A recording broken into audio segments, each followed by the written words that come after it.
Good evening. It's 6 p.m., November 14th, 2024. This is the Public Safety Commission meeting for the City of Desert Hot Springs.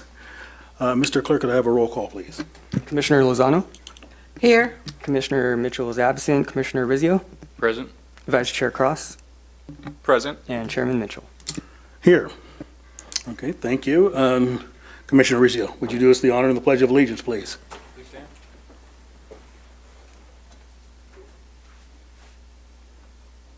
Pledge allegiance to the flag of the United States of America and to the republic for which it stands, one nation, under God, indivisible, with liberty and justice for all. Thank you, Commissioner Rizzio. Okay. Have we all had a chance to peruse the agenda for tonight's meeting? Yep. We have? All right. I will go ahead and entertain a motion to accept it. All motion. I'll second. Okay. Motion and second. If there's nothing further, please vote.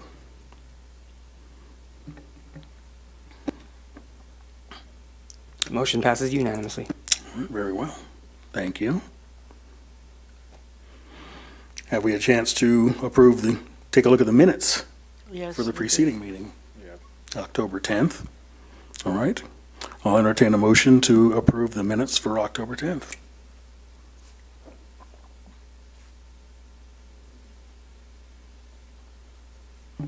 I'll second the motion. Okay, do we have a first? Yeah. Okay. All right, please vote. The motion passes unanimously. Okay, thank you very much. All right, we will go ahead at this time and open the public comments portion of the meeting. Do we have any speaker cards? I don't have any speaker cards, but a gentleman did approach me wishing to provide public comment. Okay. Well, then I'll go ahead and read the admonition.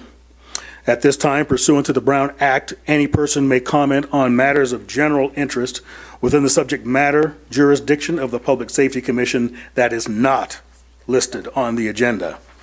Under the Brown Act, the Public Safety Commission should not take action on or discuss matters raised during public comment portion of the agenda that are not listed on the agenda. Comments are limited to 3 minutes per speaker. Speakers may not yield their time to others without consent of the chair. All comments are to be directed to the Public Safety Commission and shall be devoid of any personal attacks. Members of the public are expected to maintain a professional, courteous decorum during public comments. Please complete and submit a speaker card to the city clerk. You will be asked to state your name and city of residence for the record. Do the gentleman that the clerk mentioned want to come forward at this time? Okay. If you would go ahead and activate the microphone, there's a switch in the middle on the console in front of you. There you go. You've got 3 minutes, sir. Ladies and gentlemen of the Safety Commission Board, thank you for allowing me the opportunity to address you today. My name is Michael Bretz, and I have been a resident of Cholla Drive since 2012. I currently own 2 homes along this road and am in the process of purchasing two more lots. It is therefore with great concern that I bring to your attention the pressing safety issues affecting our community, specifically on Cholla Drive from Hacienda to 2 Bunch Palms. First, let me illustrate the challenge we face daily. Cholla Drive was not designed to accommodate the volume of traffic it now supports. We often witness 2 cars struggling to pass each other, squeezing through what feels more like a single-lane road. This not only creates a hazardous driving environment, but also raises risk of accidents. Moreover, the absence of sidewalks poses a significant threat. Therefore, especially to our children walking to and from school, which is Desert Hot Springs High School and 2 Bunch Elementary. My elderly mother, who values her daily exercise, cannot walk safely on our street. The lack of proper pedestrian paths forces families to navigate the dirt and gravel along the edges of the road, creating a tripping hazard for all, particularly for our most vulnerable residents. As night falls, the situation only worsens. Cholla Drive is without proper lighting, street lighting, plunging our community into darkness. During daylight savings time, children frequently walk in the dark to reach school. With desert's natural wildlife nearby, the risk of encounters with coyotes and rattlesnakes increases dramatically. We cannot afford to leave our children vulnerable to such dangers. Additionally, our community faces undue pressures from parking regulations. Despite having no availability for on-street parking, residents are ticketed by code enforcement for parking on their own grass. This policy only adds to our frustration as we seek to find places to park in a constricted environment.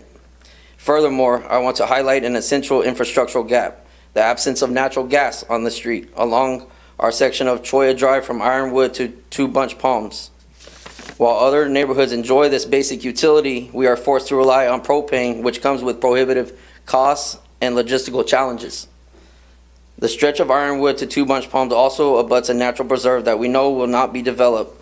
This presents a unique opportunity for action. We must advocate for the widening of Choya Drive, the addition of sidewalks, and the installation of proper lighting. These environments are not merely enhancements, they are essential for the safety and well-being of our community. In conclusion, I urge this board to prioritize the safety of residents on Choya Drive. By taking action now, we can create a safer environment for our children, our families, and neighbors. Thank you for your attention to this matter, and I look forward to working towards a safer future on Choya Drive. Thank you. Do you have questions? Thank you, or- Mr. Bretz. That's it? Thank you. Just thank you very much. I listened very eagerly, and I think a lot of your concerns are valid. We can't get too much into the public comment, but I do hear what you're saying and understand completely. I also just want to reiterate that I like I said, I own 2 houses and buying more, so this issue won't go away, and I won't either, so it's I going to think come back. No, that's good. Thank you. Completely valid. Yeah. And we'll likely refer him to Public Works. Public Works. Because they're the ones that handle the roads, the maintenance, construction, widening, and anything that goes along with it. Are there any further public comments? No, Mr. Chair. All right.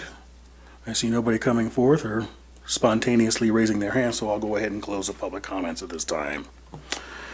Moving along with our agenda, we have a presentation. The first one up is going to be the Riverside University Health System presentation. I've been waiting for this one. The mental health has been an issue since time immemorial, and it often culminates in a circumstance which becomes a physical emergency and then gets discussed here at the Public Safety Commission with the law enforcement and fire service representative. So it is also our goal to make the citizens of Desert Hot Springs aware of the services that they have, not only within the city limits, but countywide, regionally, and if necessary, even beyond that scope. So I won't steal your thunder anymore. Thank you for coming. We do appreciate it. Riverside University Health System. Thanks again. Thank you very much. Good evening, everyone. Thank you for inviting us to be here this evening. My name is Andrea Deaton. I'm a Staff Development Officer with RUHS Behavioral Health, Prevention and Early Intervention, and I'm joined by my colleague Mindy McFarland, who also serves in the same role with me. I'm going to cover some programs and services that are available widely throughout our county to folks that are Medi-Cal beneficiaries, and Mindy's going to cover a couple of programs that are kind of wider community-based efforts that do not require Medi-Cal in order to participate or have get more information about. We'll also have contact information as we go along the presentation. There's some QR codes available as well for folks that would like to scan those, and all of this information is also widely available on our department's website as well. So the first slide I recognize is a little bit hard to see, but this kind of just really covers the spectrum of services that are available throughout the Riverside University Health System Behavioral Health Service System.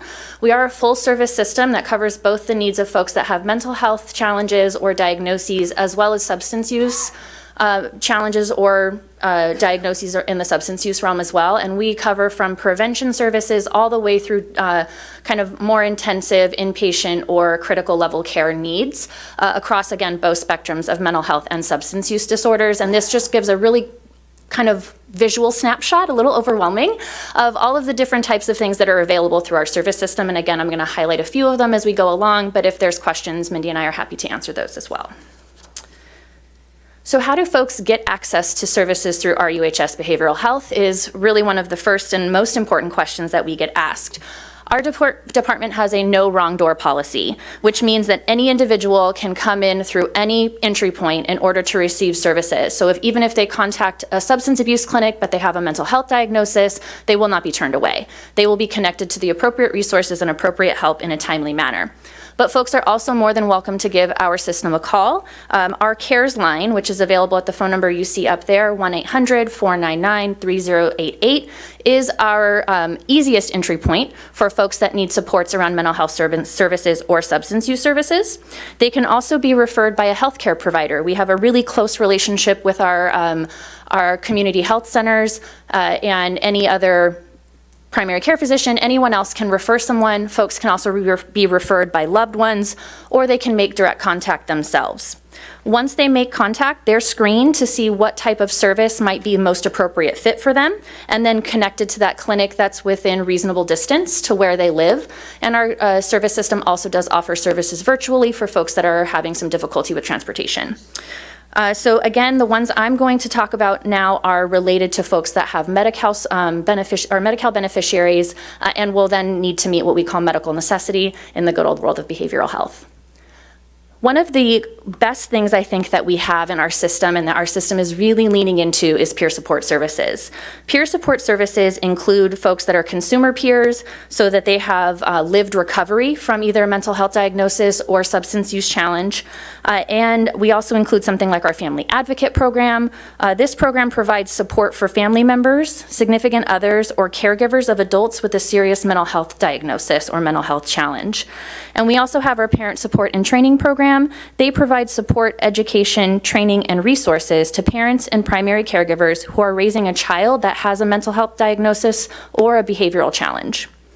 Some of the resources available through these programs include things like Take My Hand. Hopefully you all have seen billboards for that around the valley out here. We've been trying to advertise this really unique to us service. This is an online real-time peer chat website.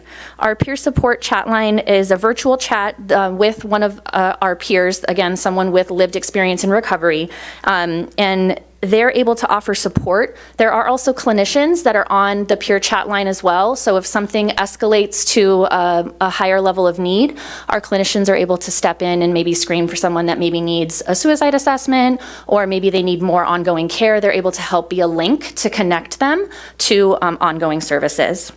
Currently, our peer chat is available from 8 a.m. to 5 p.m. And the website that is up on the screen is not a mistake. It is takemyhand.co.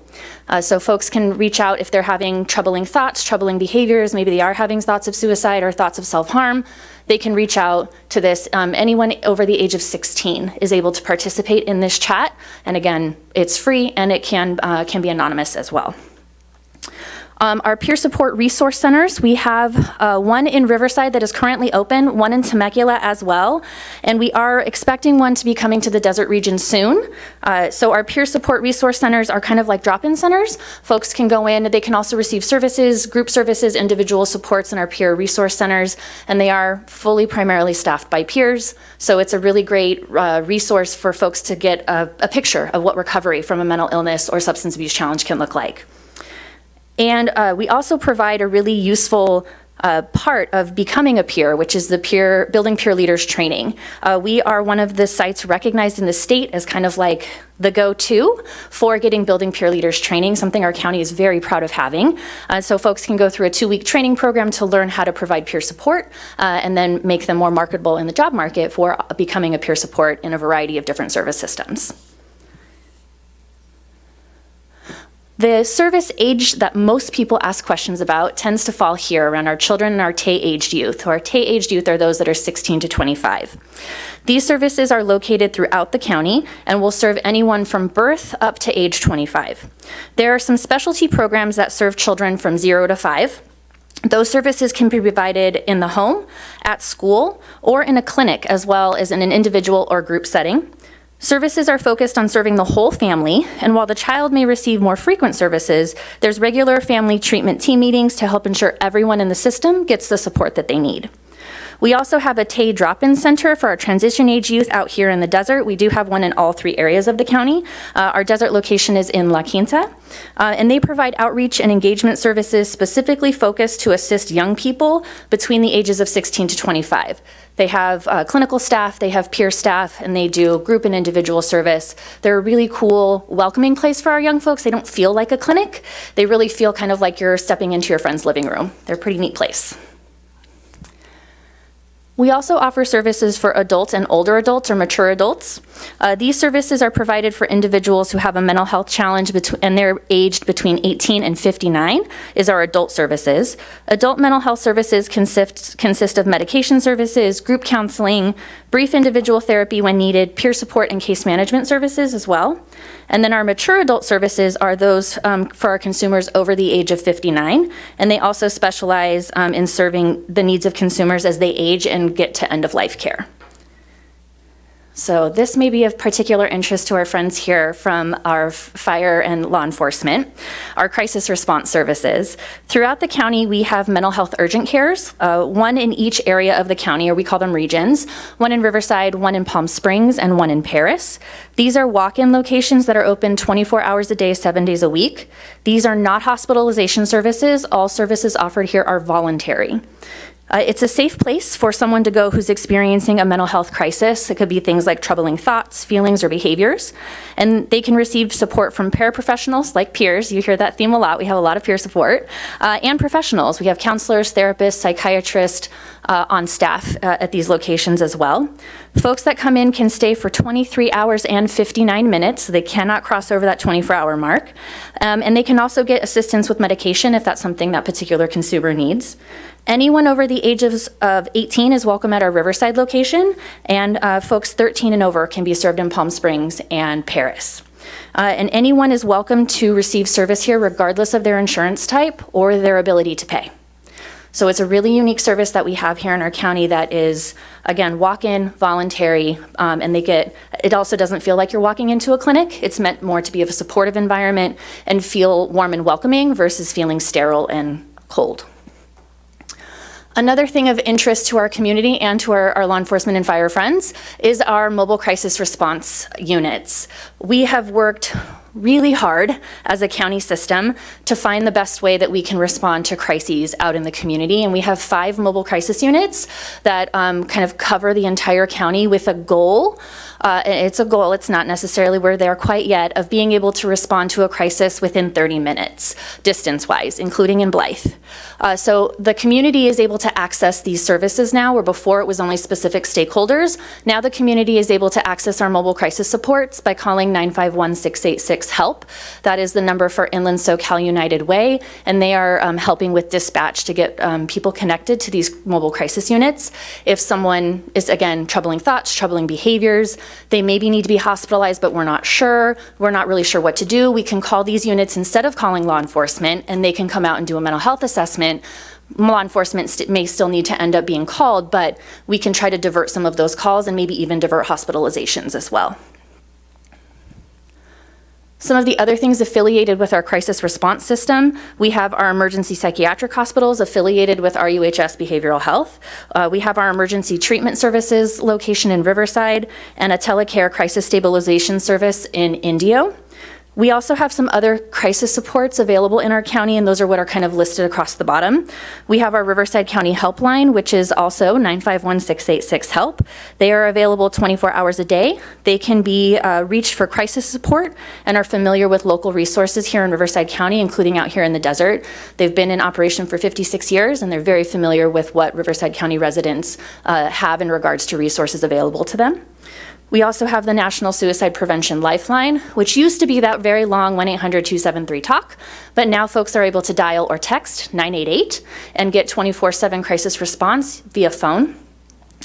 There's also specific link or lines on the 988 number. You can push 1 and get support for a veteran line. You can press 2 and get support in Spanish, and press 3 and you can get support for LGBTQ plus identifying folks through the Trevor Project. And then for some of us that don't like to pick up the phone and call, our young people in particular kind of communicate with their thumbs and they love to text. They can text 741-741. You can text something like home or hello or start, and also receive 24/7 crisis response via text by a trained crisis counselor that can either help stabilize someone or get them connected to further support if that's something that they need. And then, of course, we have 211, which is a really great resource for our community members that can get referrals or general information about mental health services or other social supports that they might need, including food, housing, things like that. Which brings me to talking a little bit about housing. So we have a couple of programs in our county that deal with or work specifically to address housing crises and homelessness in particular. And the first one is HOPE, which is Homeless Housing Opportunities, Partnership, and Education. We love our acronyms in the county. HOPE provides housing and homeless services within the RUHS behavioral health system. So services include street-based homeless outreach, coordinated entry, transitional housing, rapid rehousing, permanent supportive housing, and adult residential facilities. HOPE manages, coordinates, and monitors all RUHS BH programs that are providing housing and homeless services. So they are kind of like the central hub in coordinating those supports. We also have the PATH and the PLACE, which are outreach and engagement programs for chronically homeless adults who, due to a serious mental health disorder, have rejected housing and resisted support. These programs are drop-in centers and they operate 24 hours a day. And I believe they are located out here in the desert area. And then Home Connect is a coordinated entry system. That's the one that's down there on the second line there. And it's a countywide network of providers to coordinate access and assessment and linkage for those that are needing homelessness or housing services. As I mentioned, we serve folks that also have substance use disorders. RUHS provides substance abuse and prevention services through all ages, or for all ages throughout the county. These services include residential treatment, medication-assisted treatment, withdrawal management, outpatient, individual, and group services, court intervention, pre- and perinatal services, and ongoing recovery support. Friday Night Live is an engagement and prevention program aimed at youth, and they target elementary, middle school, and high school students, and they do a really cool program with them. And we also have services for folks that are involved forensically or in the court system. So for those individuals that have a substance use or mental health challenge and interact with law enforcement, our department has multiple programs to help provide support and serve them. We also provide support to individuals going through various court programs, including Veterans Court, Mental Health Court, and Drug Court. These programs provide services to people while they remain on probation to help reduce the likelihood of recidivism. So those are some of the programs, not all, some of the programs available for folks that are Medi-Cal beneficiaries. And Mindy's going to talk about things that are more widely available to the community. Great. To lower it, taller. Thank you. So first I'm going to talk, or next I'm going to talk, I guess, should say, about workforce education and training, which we call WET. As Andrea said, we like acronyms. So WET primarily serves public mental health employees in the organizations that educate or create academic and professional pathways into public mental health careers. WET also offers and coordinates internships, traineeships, and volunteer opportunities within the department. And we also have our cultural competency program, and this has advisory groups that are chaired by cultural community liaisons that represent each of our underserved communities. They counsel our department on culturally informed engagement and service delivery. The advisory groups typically meet monthly or every other month and welcome community participation. And the following are open cultural advisory groups. We have our African American Family Wellness Advisory Group, or AFWAG, the Asian American Task Force, we call CAGSI, it's our Community Advocacy for Gender and Sexuality Issues, the Latinx one, which is called HISLA, Spirituality and Faith-Based, Middle Eastern and North African, or MENA, our Native American group, Disabilities, Deaf and Hard of Hearing, and Veterans. And then our program we are with, which is Prevention and Early Intervention. All of our services we offer in PEI through contract providers are completely free to those who qualify. So unlike other department services that we mentioned before that require Medi-Cal enrollment and also medical necessity, ours are free. We don't do anything with insurance and our PEI programs. There's a range of different programs that span from pregnancy all the way to older adults. We offer free community trainings in the areas of mental health awareness and suicide prevention. Those include things such as ASSIST, or Applied Suicide Intervention Skills Training, Safe Talk, Youth and Adult Mental Health First Aid, Know the Signs, Mental Health 101, Self-Care and Wellness, and Building Resiliency and Understanding Trauma. You can also visit the website there at the bottom, which is very long, or you can conveniently scan the QR code to get to our website to find out more about all of those other programs that are done by our service providers, as well as those training opportunities. UpToRiverside.org is a website for our local campaign where you can find mental health resources as well as substance abuse prevention awareness things as well. And then we have the statewide campaign, which is Take Action for Mental Health, and you can visit that website. It also is available in Spanish there. And then I'd like to talk with you briefly about the Riverside County Suicide Prevention Coalition. The coalition is a joint effort between Riverside University Health System Behavioral Health and also public health departments. And there is a video, if we were able to play it, that has an overview of the Suicide Prevention Coalition. And please note that it does mention the list of subcommittees, but since this video has been shot, we've added 2 additional subcommittees to our total of 8. So we'll see if we can play that. It's not always talked about, but it should be. In fact, talking about suicide, hearing from those who have contemplated it, and learning how to open the conversation with someone you are concerned about are among the most important tools we have to prevent suicide in Riverside County. Being able to talk about suicide prevention in an open, honest, and direct way gives voice to the pain and allows space for genuine support and connections to resources and hope for the future. It's unfortunate that suicide affects many of us. As such, it's important for us to give voice to this important public health problem. Talking openly about suicide sends the message to others that it's okay to not be okay. These conversations can be challenging, but they are imperative to the well-being of individuals, families, communities, and our county as a whole. Understanding the importance of such conversations, Riverside County's leadership adopted Building Hope and Resiliency as a Riverside County strategic plan in June 2020. This support led directly to the formation of the Suicide Prevention Coalition 4 months later. The Suicide Prevention Coalition is actively working towards building more robust suicide prevention efforts in our county.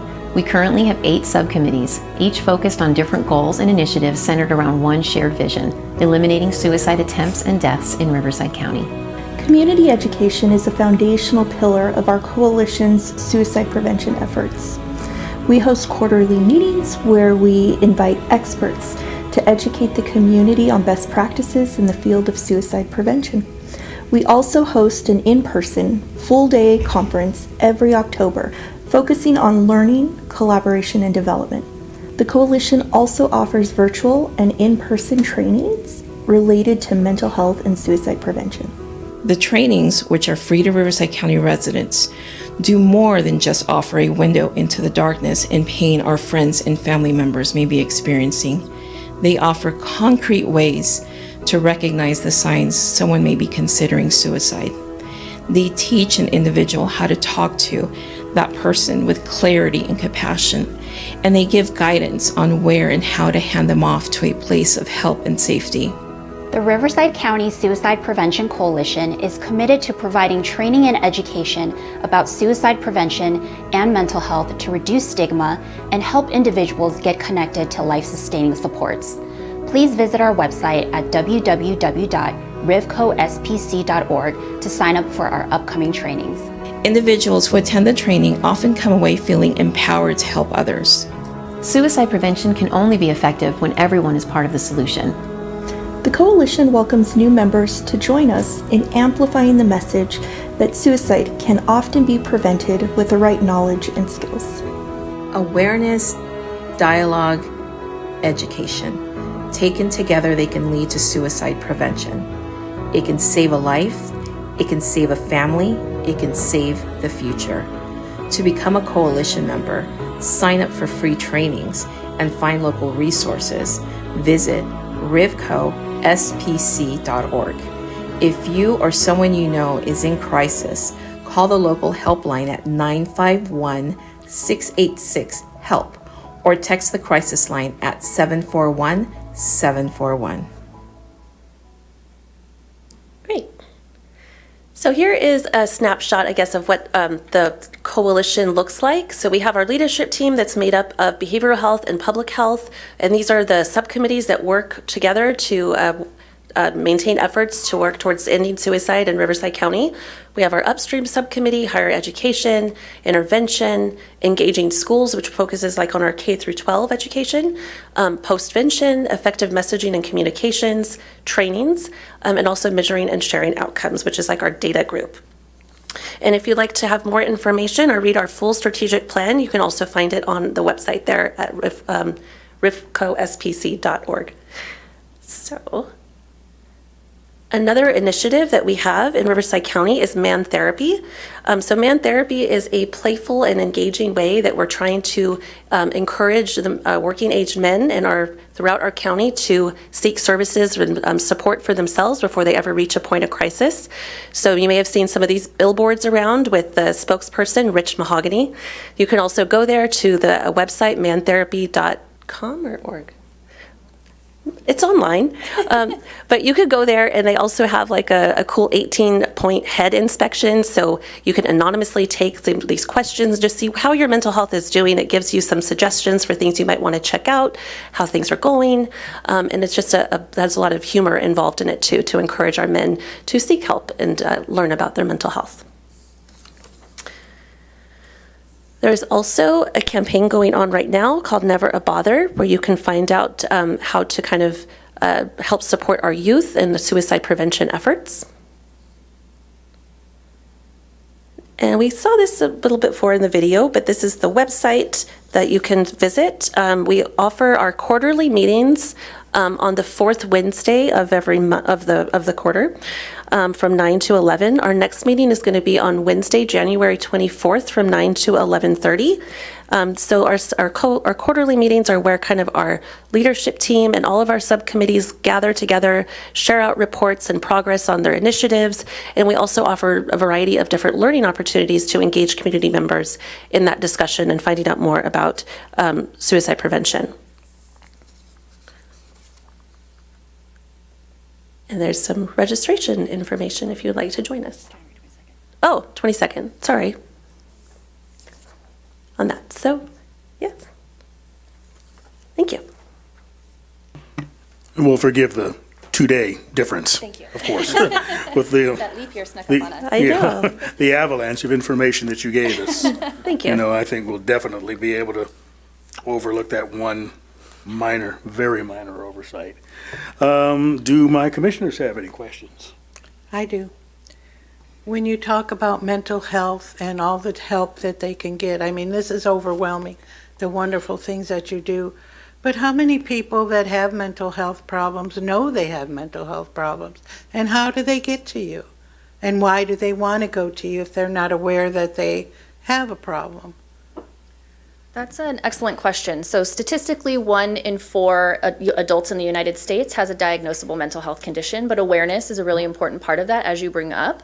So that's something unique to the work that we do in prevention and early intervention, is that we use community-based providers that are planted and well-known in their communities. And a lot of what we focus on in prevention and early intervention is around awareness, raising awareness around mental illness, raising awareness around mental health supports. We do a ton of work around stigma reduction, because we know talking about these conversations or bringing these topics up is really taboo in some families, in some cultures, and in some communities. And so we do a lot of work around stigma reduction to try to make it feel less scary. And we also do a lot of work around building resilience and increasing protective factors and reducing risk factors. So and then some of that comes in the way that our providers market the services that are available to them. In prevention and early intervention, services are all provided in the community. They're not coming to a clinic. We're going out to school sites. We're going to places that are trusted community supports and offering these through great partnerships with other places like community centers, libraries. Sometimes that could be a doctor's office or a medical clinic, but it's not like a mental health clinic. So there's already some of that barrier of reducing stigma right there. And honestly, it's awareness and talking about that mental health is a challenge and a thing for people, so is mental illness, and that there's services and supports available. So having us come to meetings like this to educate city leaders and folks in the community is one step, but talking about it is one way we can help folks know that these things are out there and hopefully they take advantage of them. Yeah, it's a really good question. Thank you. I have another one about suicide. I'm familiar with that. I have a brother that committed suicide in 1968. And there's not a lot that was known or talked about. In fact, we didn't even talk about it. He tried first, and then actually I found him. I knew he has to be somewhere, and I found him. And I immediately, not knowing that he had a problem, I said, I'll quit my job, I'll do whatever you want, let's just go somewhere, let's just do, I gave him my life, and oh, okay, let's do it. And then a couple days later, he was gone. He committed suicide. So, that haunted me for 14 years, easy. And when you talk about the signs, there weren't any signs that we knew. Right. But then after it's over, oh, I see this. Well, I think the problem is to being more aware, but recently a friend of mine, her son, who was, I think, 20-something, like my brother was, and he committed suicide. He was happy as can be, had children, had a beautiful wife. He was a naval, what do we call person? Veteran? Veteran, sorry. And there was no sign, nothing. They had no absolute clue on how do you deal with that. I think the problem first is awareness, Yes. but second, it's our problem to be aware of what can be. But there was never any type of that in their family that happened. So. Sure. First, I want to say thank you so much for sharing your personal experiences, and sorry for your loss. Thank you. It's a big thing. It's horrible. It is, yes. And suicide is a really complex problem. There's no black or white or one size fits all solution or approach to how we navigate through reducing suicide. It's really a public health crisis kind of that we're in, and we're working diligently to reduce risk factors in our county. Education is really important. We offer free trainings to the community, to anyone that lives, works, worships, or goes to school in Riverside County. All of our trainings are at no cost. They range in time frame from 1.5 hours to 2 full days, because we recognize different folks have different levels of time commitment they're able to provide to us. We offer some trainings virtually, we do some in person, we'll come to you. So we try to make them as accessible as possible. But it is a really complex issue that there's no one answer to solve. Did you want to add anything? No? Yes? No, that's you stated that very well. So, but yeah, we do offer a lot of training opportunities, and it just reminds me of like the Jenga stack, how it's not necessarily just like one block, right? That's very complex, and it's like a combination of many different things.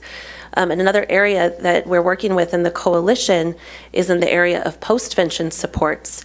And so postvention is the kind of support that we provide suicide loss survivors. So we recognize that those who have lost somebody to suicide are at increased risk themselves. And often many people go many years without getting support from that, whether it be because of the stigma involved, or people don't talk about it, or we just try to suppress that. But we want to get those folks that support as soon as possible, let them know that there's support for them. We actually are starting a survivors of suicide loss support group. We're having a free facilitator training that's 2 days, and looking for folks to join that effort so they can become facilitators to support individuals who've also lost others. We realize that through our work in the coalition that postvention has been an area that we're not so strong in, so we're really doing a lot of stuff to kind of bolster that. And in that way, postvention becomes prevention, because we're working to reach those that have been affected by loss. All right, there are no trick questions you can commonly ask someone to trigger something, a feeling or an emotion to you. But yes, I think that the big problem is the survivors, because we're just so lost, and saddened and stuff. Wonderful things you're doing. Can we get a copy of your presentation? Yeah, okay. Thank you so very much. You're welcome. Any other questions? No, I just want to say thank you for all the work you're doing. think it's great.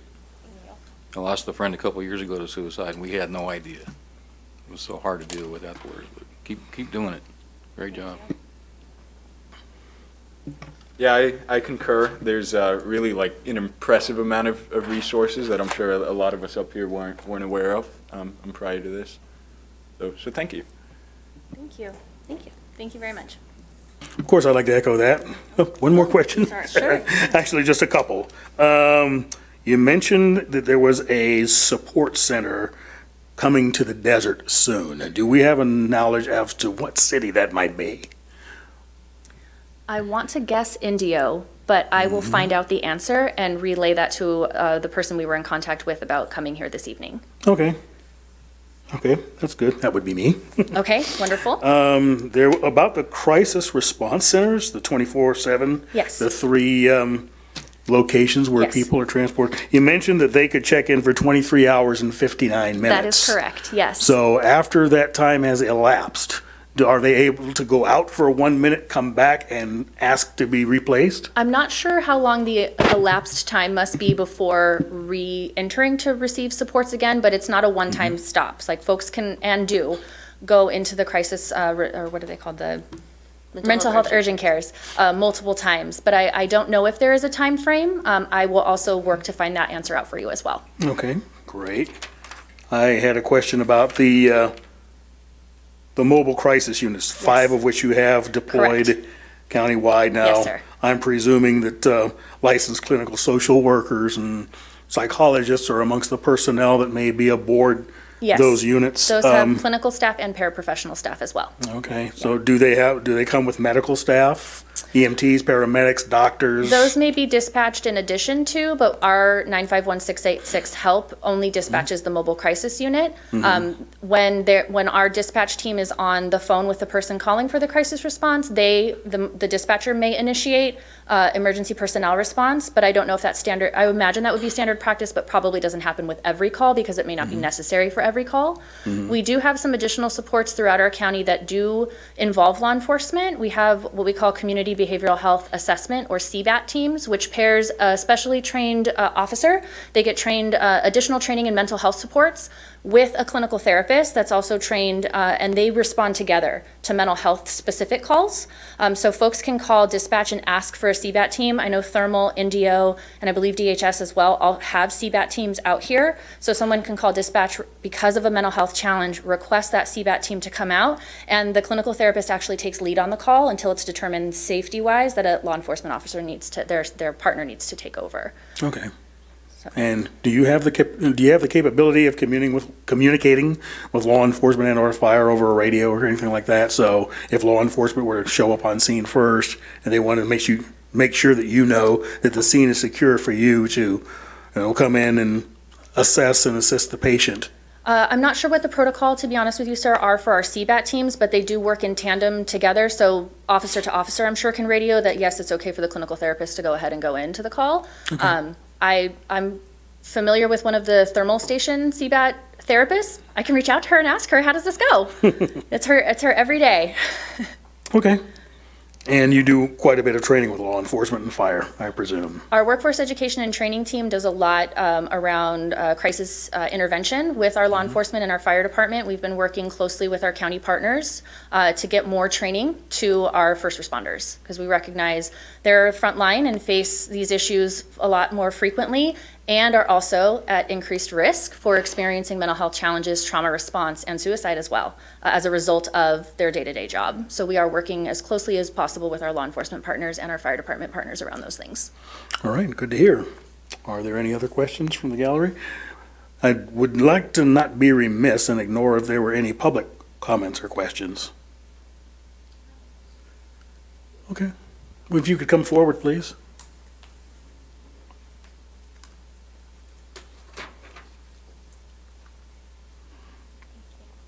Well, it was actually for them, but I'm Lakeisha Nelson, but I had an adult residential facility here in Desert Hot Springs, and calling for assistance, the police would come out and they would say the person's not 5150, but they would be harming themselves. And so just to try and get help, where the police is maybe not trained in dealing with the person and where they actually do need help, but the individual has a right to say, I don't want help. So it's kind of that line. What do you recommend? Or All right. Me, yeah.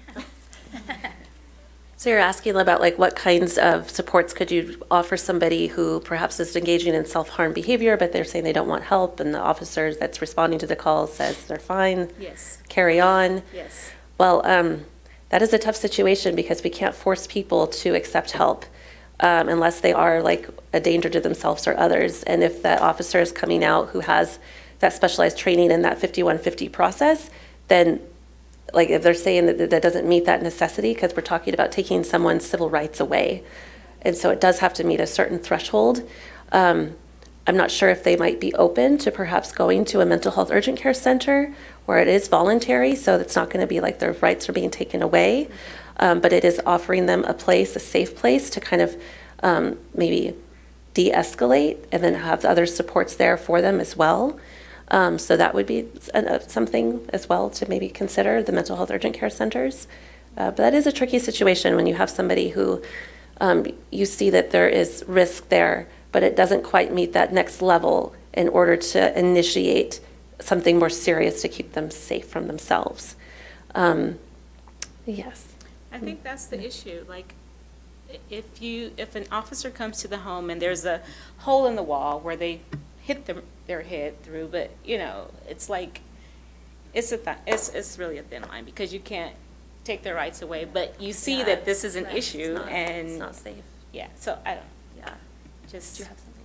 I would say maybe also our mobile crisis response teams, because that maybe feels less intimidating than a law enforcement officer. No disrespect to our law enforcement partners, but the mobile crisis teams are paraprofessionals and clinical therapists that maybe don't feel as scary to someone who's already in crisis. Having law enforcement there may amp up that level of anxiety, whereas, you know, other folks, although they do come with a pretty cool van, they can make an assessment. They also have staff on, I think, that can do 5150 as well, or they can make the determination and having conversation with this person, like, for your safety, I'm gonna go ahead and call law enforcement and see if we can get you to somewhere safe right now.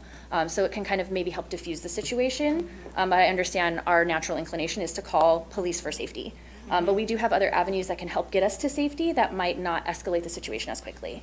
I think it's awesome because I've never saw that with the. They're fairly new. I would definitely, so that I saw that, I was like, I mean. Like we 6 months ago. Yeah, that's so awesome. And we work in the Exciting. community here. Wonderful. And so I think it's awesome. So thank Great. you. Thank you. Yes, Thank you. absolutely.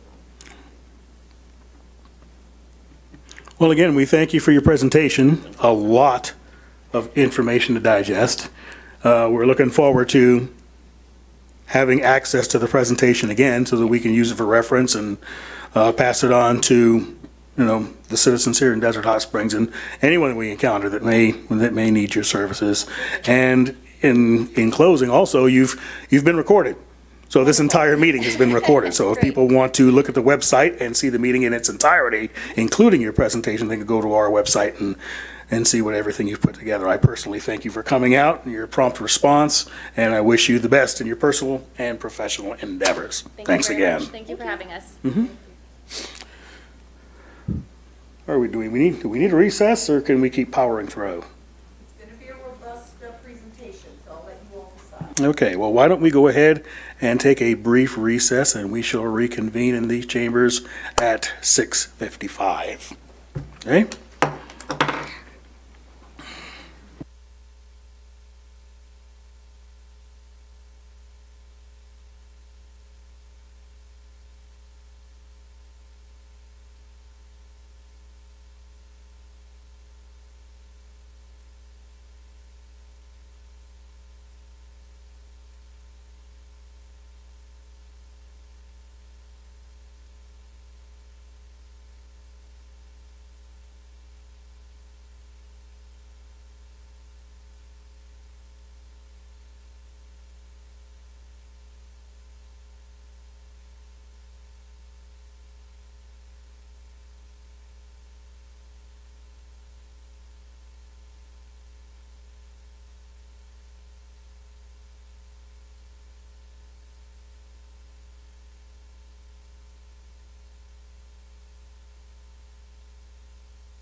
she gets back up here.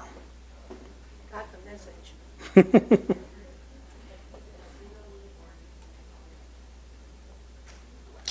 Okay, we'd like to call the meeting back to order. In sequence, the next presentation we have will be an update on homelessness and hopefully the Hub Center. There have been some changes since the opening of that facility. We have Deputy City Manager Doria Wilms present to enlighten us as to what's been going on, and I'd like to turn it over to her at this time. Great, thank you. Good evening, Chair Mitchell, Vice Chair Cross, and the Public Safety Commission. Thank you for inviting us back. As Chair Mitchell mentioned, quite a bit of changes and updates. So, and before I actually get started on the presentation, I'm going to very deliberately ask something of some folks in the audience.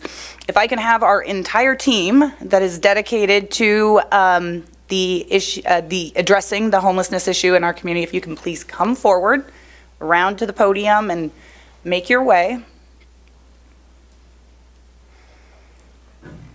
So as they're walking up, and you'll hear me make mention of this during our presentation, this is our dedicated team within the community that is boots on the ground all day, every day to address various portions of community concern, for both the unhoused population, but also addressing concerns of the 34,000 residents in our community that are also trying to have a good quality of life here. So if you're on the homeless outreach team, please raise your hand. Wait, let me qualify that. Swag, keep your hand down. Homeless outreach team with the city, raise your hand. So over there, we've got Officer Strada, Code Officer Aaron Jackson, and our maintenance technician, Michael Miller. If I can have Swag, raise your hand. This is a team of dedicated folks that are operating the hub now. I will get into that in much more detail. And it is comprised of all sorts of specialty workers, a dedicated crew inside the hub, and then a minimum four-person dedicated team of street outreach folks that are in the field all day, every day making connections. So you guys can all go sit down. I promised I wasn't going to make you talk. But I did want the community to be able to see the real, very specific crew that is dedicated to these efforts all day, every day. Thank you. So I'm going to go ahead and start on the presentation. And I was mentioning to Chair Mitchell, some of this is going to be a little duplicative. We didn't get the actual presentation last time, so just bear with me. I do want, for the purpose of this, to have it all in one location so that we can get this posted out for the entire community to see. So with that said, I'm going to start by talking a little bit about how we got to where we're at. And talk about some of the legislative hurdles that have, quite frankly, impacted this issue, exacerbated this issue over the years. So in 2011, Assembly Bill 109 passed by the state legislature, and that was aimed to reduce state prison populations. 2014, Proposition 47 was passed by the California voters, and that was aimed to reduce state prison populations. In 2016, Proposition 57 was passed by California voters, and that changed the status of several crimes from violent to nonviolent, and also allowed prisoners good credit time and early discharge. All of those things are very good things. There were some unintended consequences that came along with that. Just this year, in the most recent election, voters had an opportunity to vote on Proposition 36, which was passed by the California voters, and it actually reverted many of the changes that were approved under Proposition 47 and 57 back to what it was prior. But in the meantime, we are still dealing with some of the ramifications of those very well-intentioned propositions that have had some lasting impacts. On top of those legislative changes, in 2019, the Ninth Circuit Court of Appeals heard Martin versus Boise, which was a case that ruled that it was unconstitutional and cruel and unusual punishment for cities to criminalize homelessness. Very specifically, this court case ruled that cities were unable to enforce anti-camping ordinances if they did not have enough shelter beds available for their homeless population. So when you take the legislative changes, the 2019 Martin versus Boise case, and then you throw COVID-19 on top of that, it created a perfect storm, which got us to where we're at today. So what does that mean? Well, Martin versus Boise made it so local jurisdictions couldn't enforce local ordinances. COVID saw many of our substandard hotels within our community filled without the city's knowledge or participation or cooperation with unhoused individuals that then led to subsequent issues that we've dealt with in the community, like the situation at the Hyundai Hotel that then carried over to the Sahara property, and then when they couldn't stay there, spilled out onto our streets. And then finally, when you look at the legislative changes, the subsequent crime issues that unfortunately are commonly associated with the unhoused population ended up getting treated as cite and release offenses without any consequences, which continue to perpetuate the issue. So little history, but also very important and relevant in terms of the discussion. So that's how we got really to even the starting point of the discussion about the hub. In light of Martin versus Boise, and COVID, we saw an exponential increase in the total number of homeless individuals within the city of Desert Hot Springs. Every year, we do an annual point in time count, with the most recent being done in 2023, and we're gearing up actually for the new one in January. But in that 2023 count, 122 individuals were identified. That number increased over 100% at that time. And the reality is that the point in time count, it's just a snapshot in time. We know that that is not the accurate number of unhoused within our community. We eagerly await the updated count in January, but the point is our numbers exponentially increased.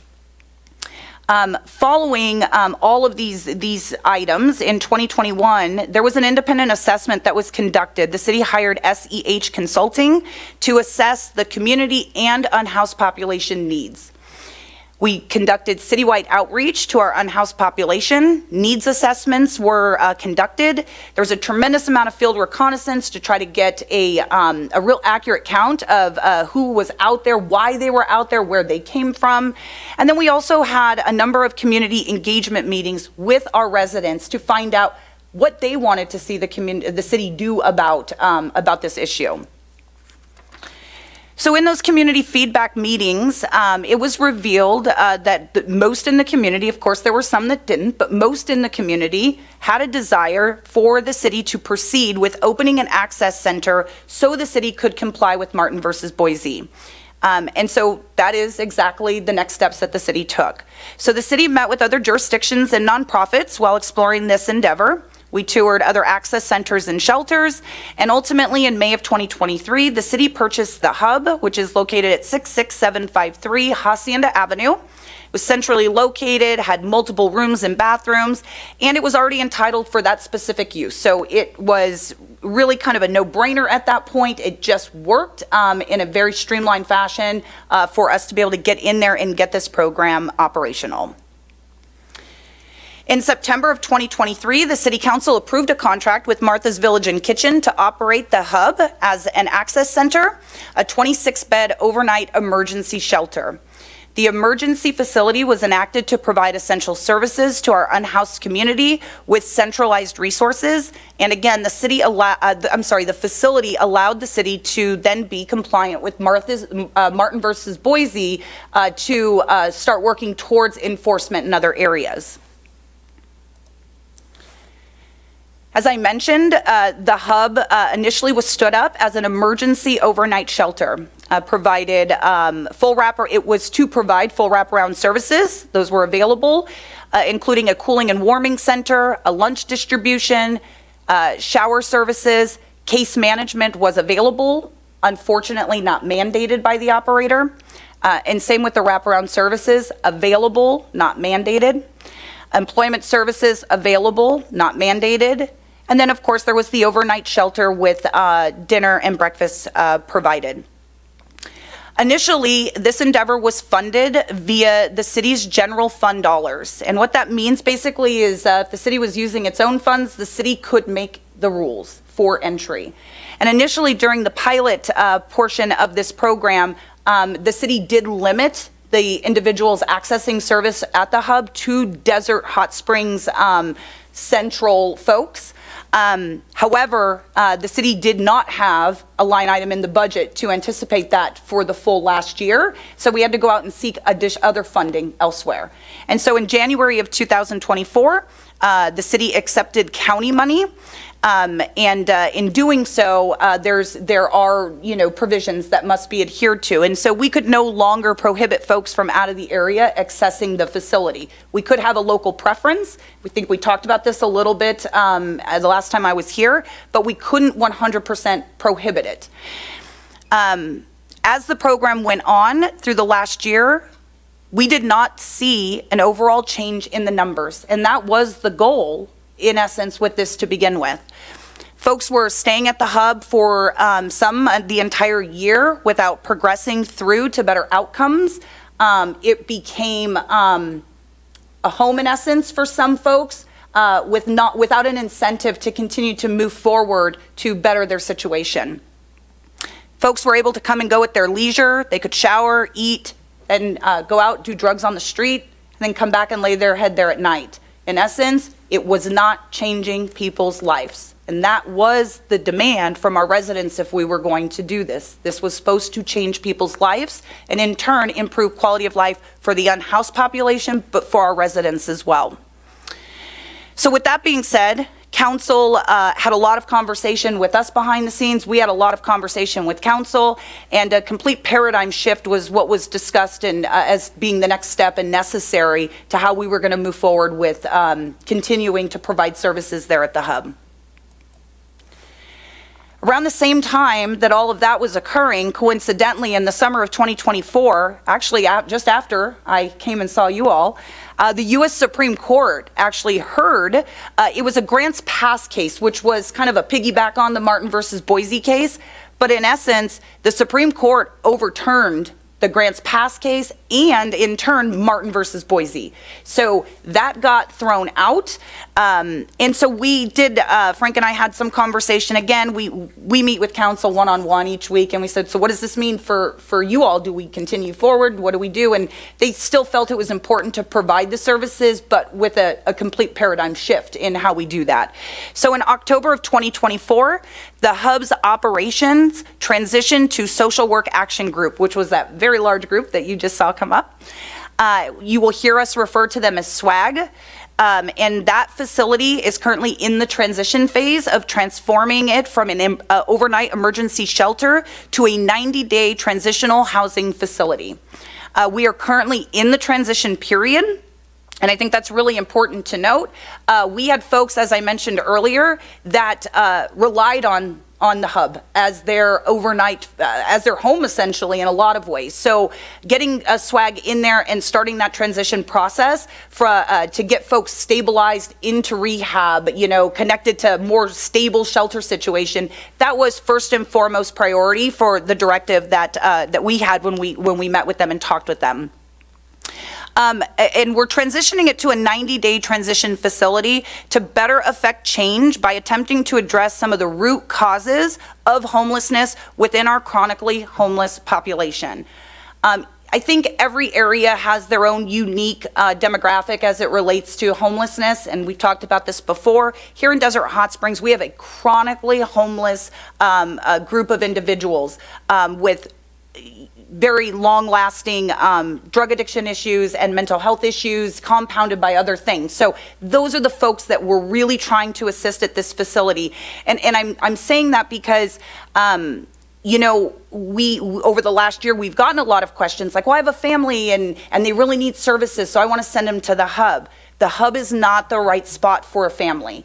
That doesn't mean that the hub can't connect them up with a location that could better suit them, but to really wrap our arms around the folks that really need our help and that are creating some of the quality of life issues for our community at large.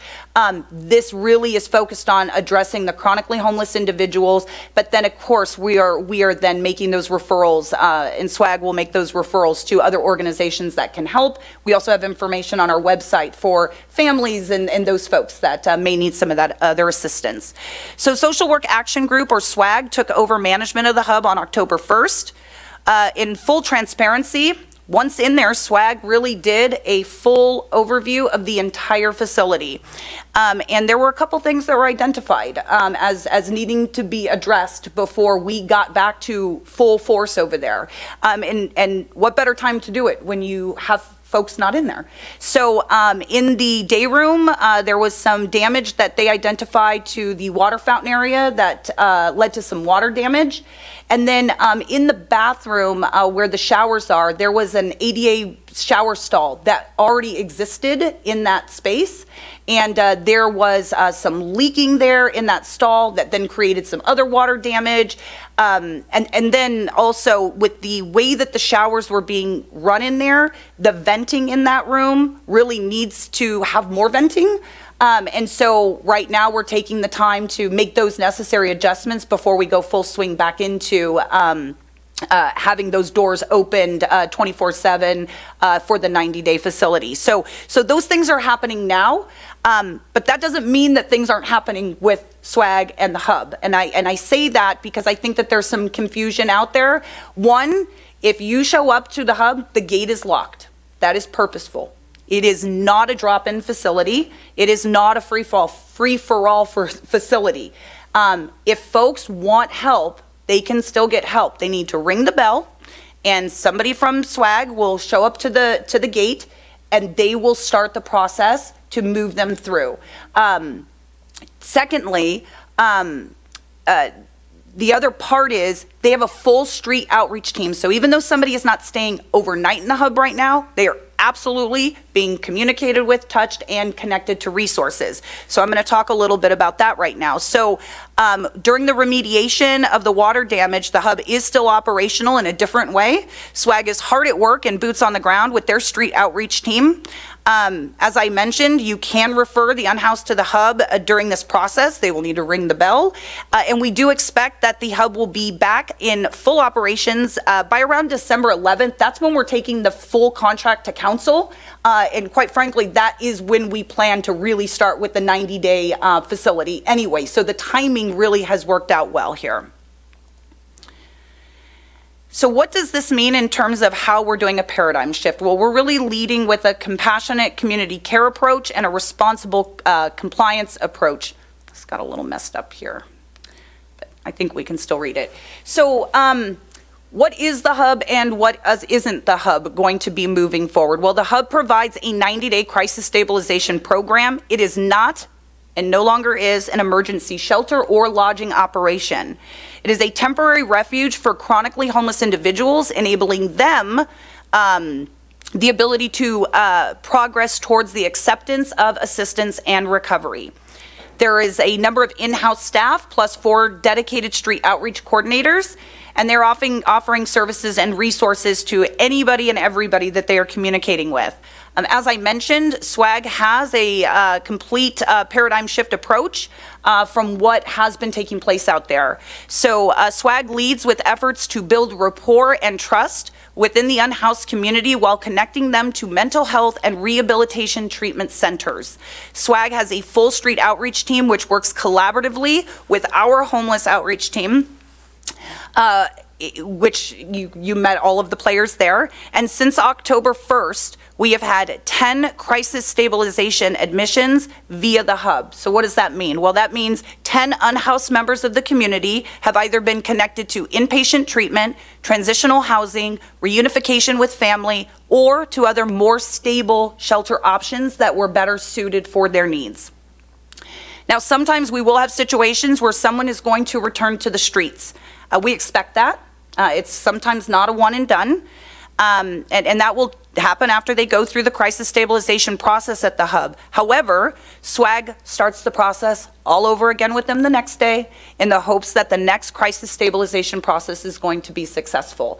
And so that number of 10 is conservative, actually, because we have had a couple return back to the streets, and they're starting all over with them again the next day.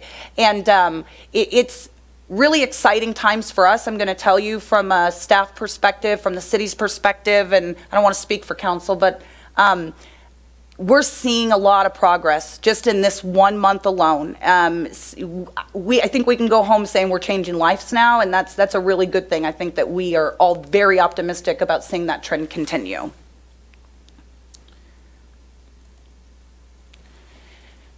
So with that comes eligibility requirements, because we are no longer accepting the grant monies from the county. This is being funded again through the city's general fund, which means we get to make the rules about how folks enter this facility. And so working with SWAG, there are eligibility requirements. One, you need to be identified as a chronically homeless individual. That means that you must have been surviving on the streets for a minimum of 1 year, or have experienced 3 or more episodes of homelessness that was indicative of 1 year total. Again, need to be identified as chronically homeless, residing in an area that is not intended for human habitation by our local law enforcement or code compliance department, our HOT team, essentially. And again, this is very deliberate. You know, these are folks that our law enforcement is having interaction with all day, every day. Same with our Michael and Aaron. And so they know these folks, and they are working very collaboratively with SWAG on how we can affect the best and biggest change for the community overall.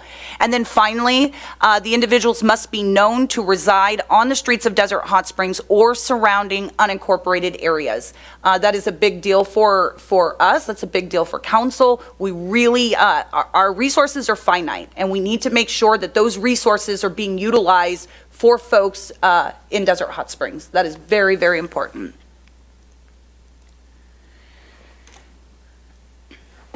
So we're also changing the approach. The city is deploying a compassionate care approach. Yes, we're offering services and resources, very important. We are requiring case management. We are requiring accountability and responsibility. And we are moving forward with strong enforcement for anyone that is committing crimes in our community. And I cannot state that any more clear. That is the approach that we have been taking for the past 3 months now, I would say. Officer Estrada is our boots on the ground out there. And then, of course, we have an entire law enforcement team that also works with him. So it is, and you're going to hear me say this in a minute, it's not a crime to be homeless. It is a crime to commit crimes. And we are not okay with that. And our residents are not okay with that. So let's talk about the homeless outreach team. So the city has a lot of different roles: enforcement, creating policies and programs, and engagement and education. So I'm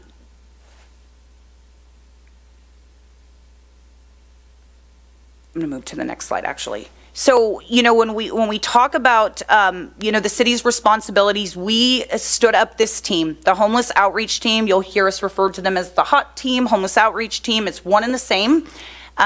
We have a dedicated homeless liaison officer, that is Corporal Philip Estrada.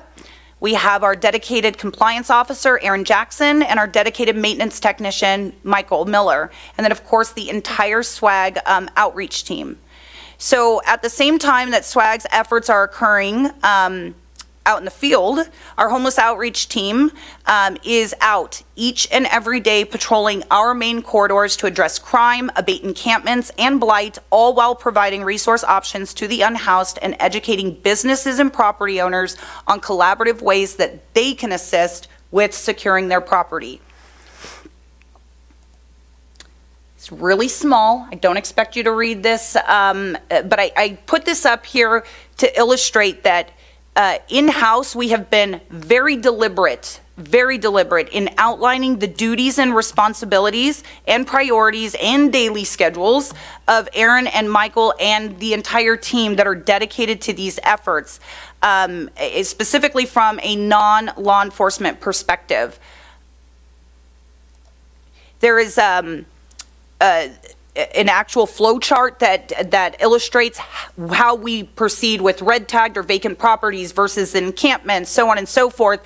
And it articulates the escalation of duties between the 3 positions on the hot team. In essence, the entire purpose of that is we, again, have finite resources and we do not want duplicative efforts happening. So with that in mind, if there is an emergency, if there's anything occurring, not even just an emergency, if you want to report an encampment, I don't care what it is, if you're reporting something, please call dispatch, and then dispatch will take it to Officer Estrada, and then Officer Estrada will end up going, assessing, and then tapping in the appropriate groups that need to be involved. And it may not even be him. He may go and say, this is not me. I need Aaron here. He'll call Aaron and get Aaron out there. So we really, again, can't stress enough, please call issues in as you see them.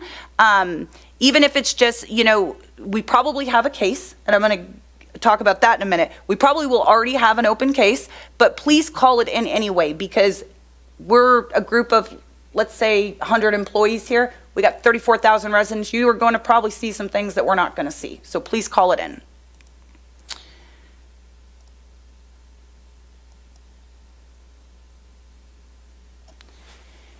So as we kind of move through here, and I said this earlier, we move on to the enforcement side of this. So homelessness is not a crime. Rather, situations connected to the homeless population leads to crimes, drugs, theft, trespassing, that sort of thing. So calls for service are prioritized based on the type of crime that gets called in. Trespassing and homelessness related calls can be a lower priority when prioritized with other calls for service during hours when the homeless outreach team is off. So they are not superheroes. They don't work 24/7, unfortunately. SWAG is there 24/7, so that's good. But Aaron, Michael, Officer Estrada, they're not here 24/7. So they work Monday through Thursday, 7 a.m. to 6 p.m. So if you're calling and you're reporting something outside of those hours, it will go to dispatch. It will be law enforcement that responds, but I do want to ask our residents to keep in mind after those hours, it is going to be prioritized based off of the call volume going on in the community at any given time. And then not all calls for service are going to result in an arrest or jail time. So key factors that are used when determining an arrest: 1, has a crime been committed? What are the needs in the community at that time, and does that person have any outstanding warrants? I will tell you that if somebody is committing a crime during the daytime hours, they are most likely going to be going to jail. There is a zero tolerance policy. When it's after hours and there's a lot of other factors that play depending on the severity of the situation, PD is going to handle it as they deem appropriate at that point. Now, moving along, there may not have been a crime that occurred. It might be a medical issue or a behavioral health concern. Again, not every time you see somebody that's homeless, they're not necessarily committing a crime. They may be having a mental health crisis, and that's when having SWAG here as a partner is so crucial. And so in those instances, we will call in SWAG. We will call in the mobile crisis team, which you guys heard about earlier. We work with them. So really, Officer Estrada is very well versed and trained. Our officers are very well versed and trained in identifying what is going on and then calling in the proper resources to address those issues. And then, of course, we then link up to services. Trespass issues. So this is probably the #1 issue that we're dealing with all throughout the community. So trespassers gravitate towards easy targets and resources. Vacant land, unsecured property, open doors and windows, ladders to access points to get on roofs. If it's easy to access, it's going to happen likely. And then, of course, poorly lit areas, shrubbery or shade. Those are items that are very attractive for trespass. Additionally, any place where there's access to resources, and I'm going to throw a caveat out here because as I start talking about these things, there may be some people that get upset about the approach that I'm going to talk about, but please hear me out to the end. This is a compassionate compliance approach, and there is a method to the madness, okay? So, access to resources. Folks are going to go where they can get access to money through panhandling, where they can get ice, where they can get water, where they can get food. We're seeing a lot of this in our shopping centers because it's easy access to those items. In order to enforce a trespassing order, we must be able to show a pattern. That pattern must be documented and individuals must be given an opportunity to leave. There must be a victim. So even if those things have been addressed, there has to be a victim and that victim has to be willing to prosecute. So if all of those things have occurred but nobody wants to prosecute, nothing is going to happen. Additionally, a valid trespass letter of authority has to be on file by the business or the property owner stating that there's a no trespassing order on file. They then also have to have the proper signage posted. So all of those things have to occur in order for a proper trespass arrest to occur. Now, in addition to that, business staff should be trained on a business's internal process for addressing this. We want everyone to know it is okay to call the police, when they should call the police. And then, again, I'm going to reiterate this again. Issues really should be reported immediately. Do not wait. And then, finally, and I said this earlier, if we don't get calls about it, we're unaware of it. So please report. Now, as it relates to businesses, businesses are an investment, and businesses and property owners are responsible for securing and cleaning their own properties. The city police department is not the security company for private businesses. We, of course, cannot tell a business how to spend their money. We provide education, tips, and recommendations, but strong encouragement to resolve situations in and around businesses that encourage loitering and handling is done on a daily basis. I'm not going to very specifically call out any one location, but I will tell you that there is a shopping center that we have been meeting with quite frequently for the past several months. And it is an area we hear quite a bit of grievances on. And I was really thrilled to talk to the property manager yesterday because he has obtained security now for that shopping center. And so we expect to see some major improvements there. And the other thing I want to hit on is when I talk about the 602 letters and I talk about the team and I talk about the efforts that they're taking, these efforts have been going on now for a year in some capacity. We just finalized the final recruitment of Michael, so all the team members weren't there yet, but in some capacity these efforts were taking place. We have over 100 602 letters on file. We are enforcing those. And so what's happening is things are going to look worse before they get better. And hear me out on that. There are no vacant lots really for folks to go anymore within kind of city, like the internal portions of the city, because we have 602 letters on file. And so as soon as somebody sets up, they're being told, you can't be here, there's a trespass order on file. And so they're gradually coming closer and closer and closer to Palm. There is a method to the madness. We're at a point now where there's a lot of congregating on Palm, and the next step is into the public right-of-way. At that point, the next step is the hub. That's where we need them to feel the pressure to go to. And I said earlier, when I'm going to tell people, please don't give them ice, please don't give them water, please don't give them money, I want you to tell them to go to the hub. That's where they need to go. That's why the hub is there, is for them to get access to these services. So I'm going to talk about that a little bit more, but I bring that up because shopping centers is something we hear about all day, every day. One, ultimately, it is the private property owner's responsibility to do their part, to do everything that they can to eliminate the items and situations that are making their location attractive. And sometimes it's the smallest things. It's having a business in there that is selling a pipe that's for tobacco, that's not really for tobacco, that's attractive. So there's many things that occur. We have these conversations with the business owners, with the shopping center owners. It's something that we're doing all the time here. In addition to that, I talked about the 602 letters. Well, what happens after we get those 602 letters, and often we're getting them because there is an encampment on these lands. And so since the inception of this team, the city has completed over 45 encampment cleanups, with a large encampment cleanup of the desert area between Hacienda and Two Bunch Palms in the planning stages right now. So that large encampment cleanup involves multiple agencies and property owners and will assist in providing resources to those that want them while ensuring the property is free of health and safety concerns and encampments. The goal is for this area to be completed and all of the encampments cleaned up and folks directed to services just after the beginning of this year. We are working with the private property owner on this. This is not an effort that the city is doing on our own. We are working with them, so that timeline could shift because they are having to pay for this. But that is what's going on right now. I think many people are familiar with that very large area. There are a number of encampments, over 45 in that particular location. It's in a major thoroughfare next to neighborhoods. So there's a lot going on with that one. Here's some photos of these cleanups. And again, talking a little bit about the Two Bunch Palms area in particular.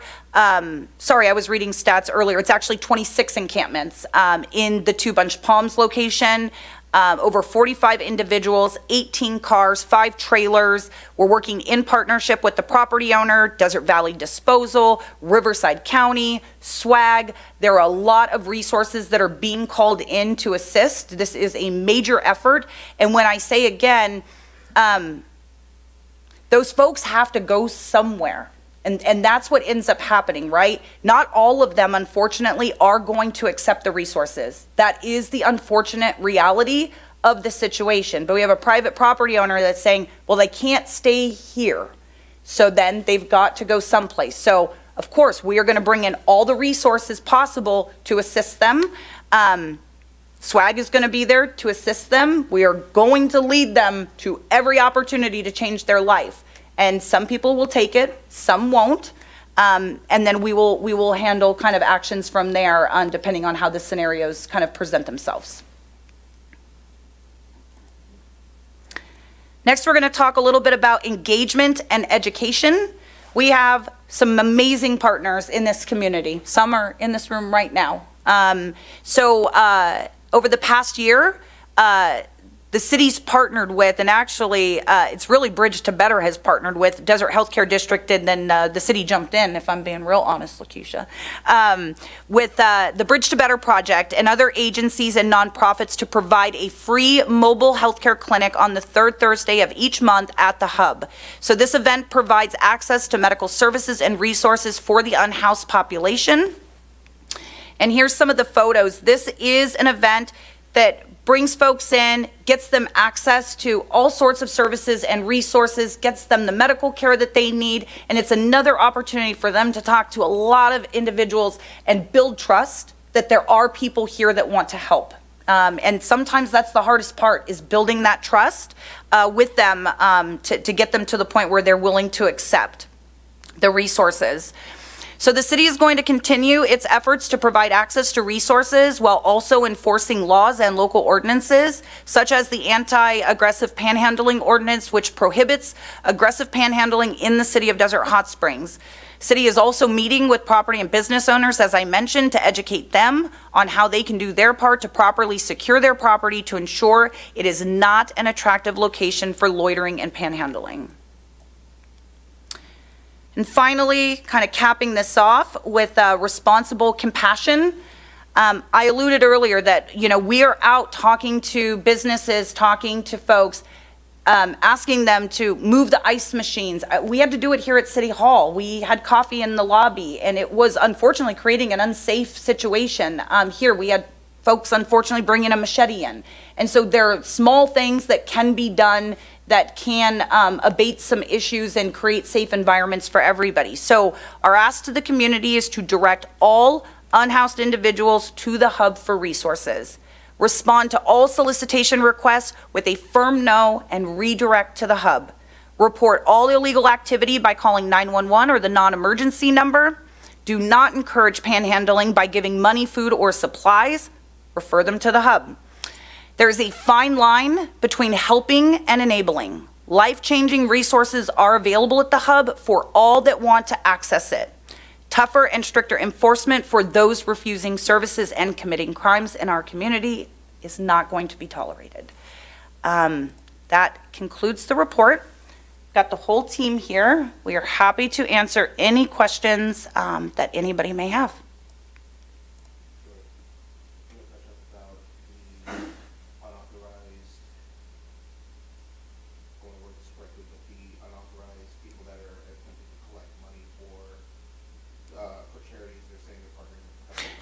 Yeah, that is a good point. So just a little, just be on the lookout. Just be cognizant of folks that are asking for money or saying that they're affiliated with SWAG. The only people affiliated with SWAG is SWAG. And there has unfortunately been an individual making their way through the community representing that they're affiliated with SWAG and collecting money on behalf of the homelessness efforts. And so just be cognizant and aware that the city or SWAG, that's it. Thank you, Aaron. All right, well, thank you very much for that. Another informative and full of information presentation. I'd like to open it up to my fellow commissioners if they have any questions. I have a question. When you see some homeless people in the evening, settling down for the night along a wall or something like that, and this is for the police as well, do you stop and say, hey, I got a place for you, let's go there? Or do you just leave them alone? I don't know what the law is. So again, depending on what PD's priorities are for that night will depend on if they're proactively making those stops. But I will tell you, if a call gets called in to say, hey, this is going on, we have SWAG out there. They're here 24/7. They've got a full team. And so we would obviously dispatch out accordingly to address the issue. If there is a trespass order on file, they may or may not be called in, again, depending on the exact circumstance. Aaron from SWAG, do you have any comments on that with respect to, or I'm sorry, Officer Estrada, but I might put you on the spot too. I don't know if you heard Commissioner Lozano's question, but she's saying what happens if somebody's kind of settling in for the night? Would we go and disrupt them and try to move them along, or if you were to get dispatched out, how would you handle that from SWAG's perspective? If you're going to come up and talk, you're going to have to turn on the microphone though. Yes, please. I was just going to ask him to do that. All right. Good evening, everybody. So I will speak on our part in that, and not to waste too much of your time. It's been a long presentation, but an important one. The people we come across in the streets, even though they're under the umbrella of homelessness, is somebody who's going to lay their head down at night on the concrete, in the field. It's not just a lack of a home, it's substance abuse and mental health. And so when we find somebody, we're hoping and praying that they would say, oh, we've been waiting for you, and yes, it's just a place to stay and I'll go with you, but unfortunately it's rarely ever that. And somebody who's fallen that low in life to be, the overarching issue being substance abuse and untreated mental health, we have to meet somebody. We've got to build a relationship with them to gain their trust, because literally it's somebody who's given up on life. They're not killing themselves immediately, but they're slowly killing themselves. And so they know anybody who's using, who's addicted, have probably been to treatment before, substance abuse treatment. They know the process. They know they should go there, but they've lost the will to do that. So we do come in with an approach of, like with this project with the hub, yes, we want to get you there and we'll be happy to take you there, but there's going to be a process. It's not what it was before where you can come in and do whatever you want and we're just there hoping and praying you change your mind. We want to inspire that change and help somebody move along. And so But with the nature of that, we know people, we're not asking people, you got to stop using drugs and alcohol, but we want to give them the reason why. We would come to the agreement, your life has resulted in this, because of the overarching. If you understand somebody who's fallen that low, it's their pursuit every day is just to stay well. It's to get that next high, and along with that, there's crime that takes place quite often with trespassing and paraphernalia and use, but that's the mindset they're in. So we're literally tracking them down, saying you're important, you're worthy, we hear you, we want to help you, but in doing that, I wish even we were that impactful, but we need law enforcement and code enforcement to raise rock bottom and create that accountability. And even then people will say, whatever, take me to jail. But it's one more step in the community saying, we're not going to let you kill yourself out here. We're going to try to hold you accountable, because if I'm using drugs out in the streets, I'm going to feel like I should be held accountable like everybody else, but we're also providing a way out. And it's not easy. It's complicated with insurance and requirements. And once you do what we do, you could see why, okay, support is needed. People are resilient. They can do it on their own. But I should say support is helpful in navigating the complex system of care. And so we approach every interaction as an intervention. Today's the day we can end your homelessness, via addiction treatment and mental health treatment. But, you may have just met us, and so it's going to be a slower approach. We're going to get to know you. But, we're part of that mission, as Doria had said. This is about the whole community. We serve the people that are literally on the streets, but if we're doing that, if we're following code enforcement, law enforcement, who are the people within the community that are causing chaos, running through the streets, panhandling, we hope that you will see the return on investment for our services along with the team. And as Doria said, lots of people are trying to drop individuals off at the hub and say, here, just take this person. And it's not that easy. It's not that complicated, especially when it's, a family member saying, here, take my son. Yeah, he doesn't really want to be here, but you need to take him. And so it's very complicated, very complex. But, we're about, pushing somebody towards the help they need, but not pushing them away. So it's really a back and forth. It's a dance that we do that's complicated. But, I'll stop talking, but I do want to say we're very thankful. This is a blessing for us. We appreciate God facilitating this for us, and you guys, the community, allowing us and willingness to work with us, because law enforcement and code enforcement, we're not always welcome in every community, just because it's busy or whatever. But here we've been welcomed, and we're, like as Doria said, there's a lot of progress that's happened. A lot of people who have ended their life on the streets, even though it's not perfect, and some of them fall back. As Doria said, we catch them and keep moving forward. But you should be able to see the results 3 months from now, 6 months from now, a year from now. It's not an immediate fix. It's not a silver bullet for homelessness. But with the continued approach of, we care about you, we're going to hold you accountable, but we're going to help you out of that situation, that's going to make this a better community for sure. Thank you very much. That's a wonderful answer. I have just one more question. So you're saying if I see someone, I should call SWAG or the police first? I don't know. I want you to call the non-emergency dispatch number. Oh, okay. Mm-hmm. All right. So there is a new webpage that has been stood up on the city's website. It does have a number for SWAG. Somebody can absolutely call that. But to get an immediate response, I do want the non-emergency dispatch number to be contacted, and then they will dispatch an officer who will then assess the situation, and the officer is going to make the determination if it's going to be something they're going to address or if they're going to reach out to SWAG directly, or maybe even a mobile crisis unit. There's a lot of different resources, so we want one to make sure it's a safe environment. Law enforement will assess that, and then tap in the needed resources from there. Good. Thank you very much. God bless you guys.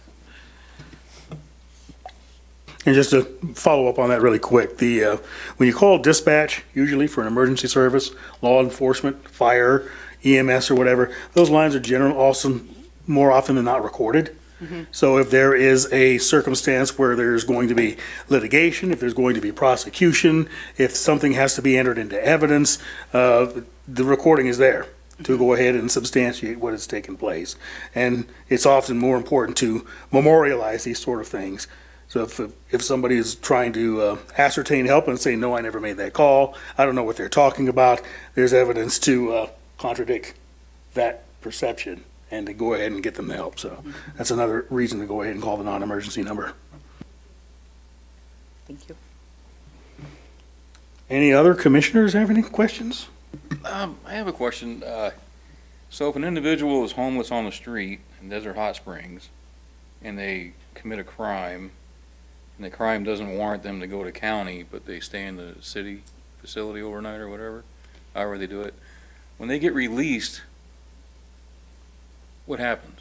Well, first, and I am going to do this to you, Officer Estrada. I'm going to have you come up. But first, if somebody is getting arrested, it's my understanding that they're going to be going to county.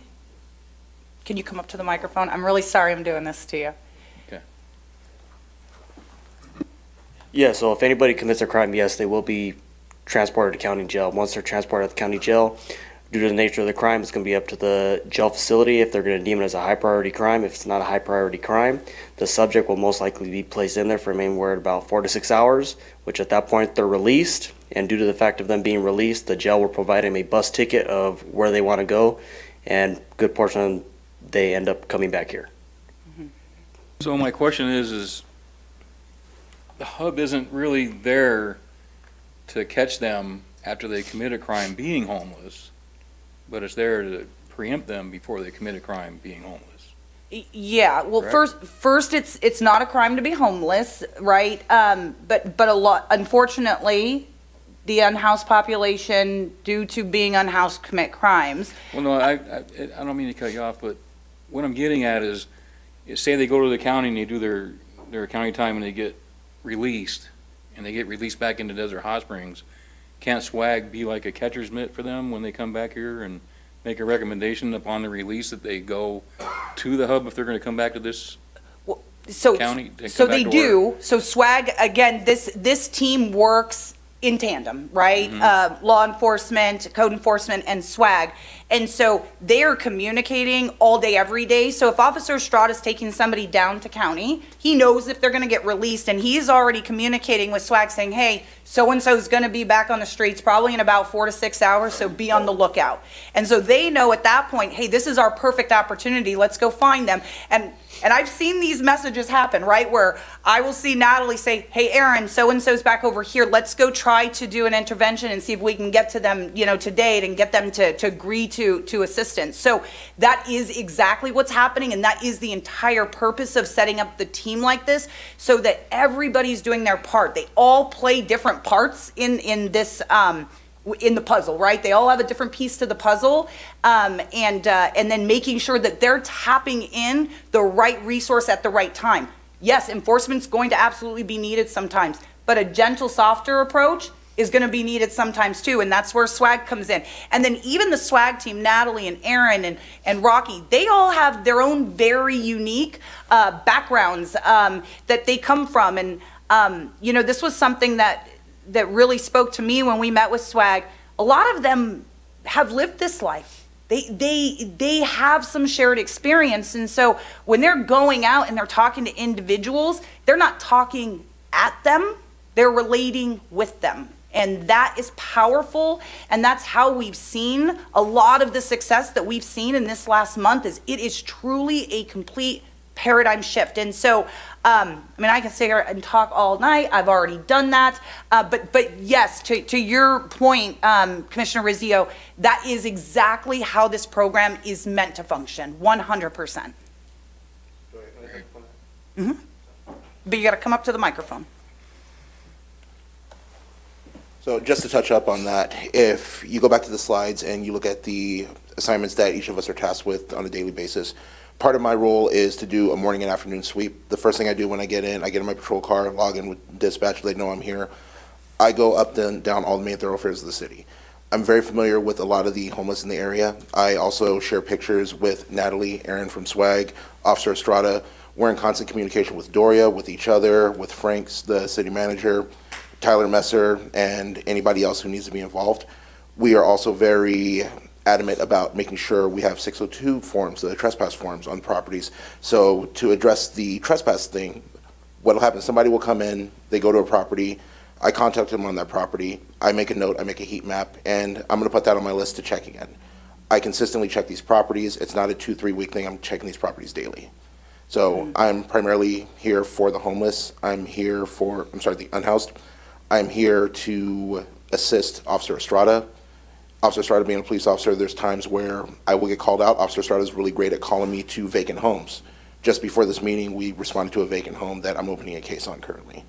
So we're very proactive behind the scenes. There's a lot that is going on, and it's a lot of us recognizing the unhoused population. And as Doria said, we're recognizing them, we're contacting them, and say, hey, look, let's try again. And eventually one of two things is going to happen. They're going to give in, or they're going to get tired of us contacting them and eventually find somewhere else to locate, and that's where the Palm Avenue thoroughfare goes. And once we get down to Palm Avenue, the hub is the next step.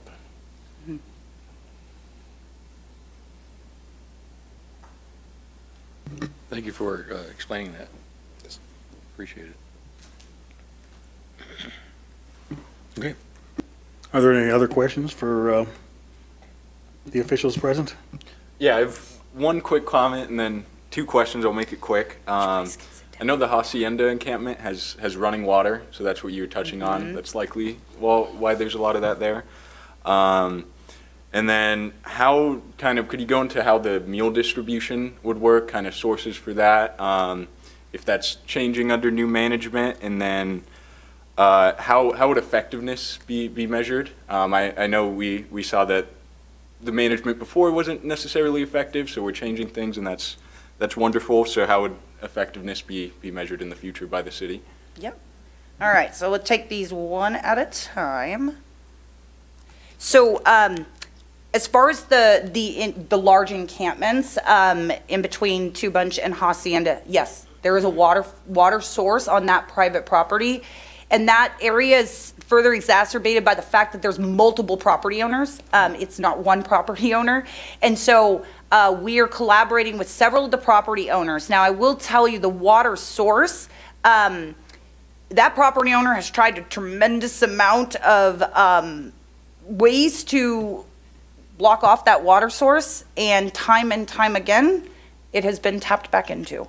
So it is an overriding concern that we have, and actually we're meeting again next week with the private property owner. We have some creative ways that we think that they can secure it, but I will tell you, just to be real frank and honest about this, folks are creative and crafty, and so absent potentially collapsing the well, it's been probably one of the more challenging things to have that water source completely eliminated. Now, it is a great piece of land, and wells are expensive, so they don't want to necessarily collapse the well, and I think that there's some desire to move forward with some development there, which would obviously help to completely abate the issue at that point. So it is, though, one of the areas why that location is so attractive, is you've got that access to water.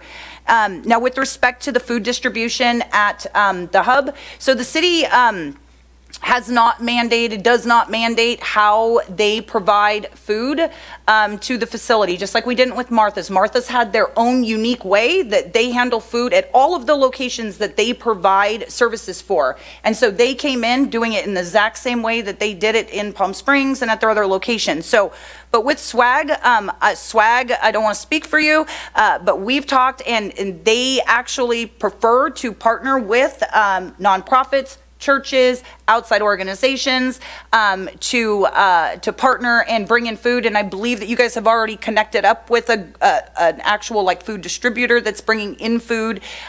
So it's going to be a completely different process that is handled through Swag. I do want to comment on something that I didn't mention earlier, and I meant to.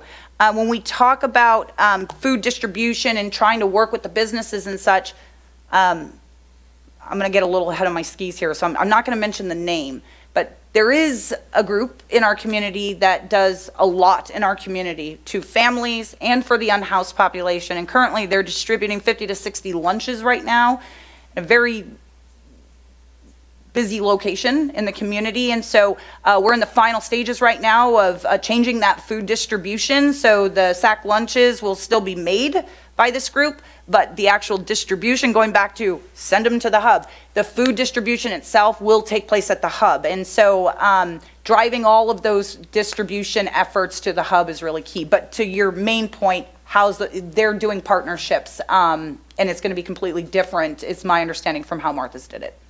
Okay, that's great. That seems to be a great improvement from what I've heard before. Yeah, we heard some concerns previously. The operator chose to bring in fast food options and sort of, so this is, SWAG's philosophy has been more have a nice full belly with a home cooked meal type of vibe. So I think that's the way that they're trying to go. And then in terms of how do we measure effectiveness? Well, so we all, they all, not we all, because I'm not boots on the ground out there, they all have daily reports that they do. And so the thing that's tough about measuring the unhoused population is it's a transitory population. I mean, it changes constantly. Folks change, they move often.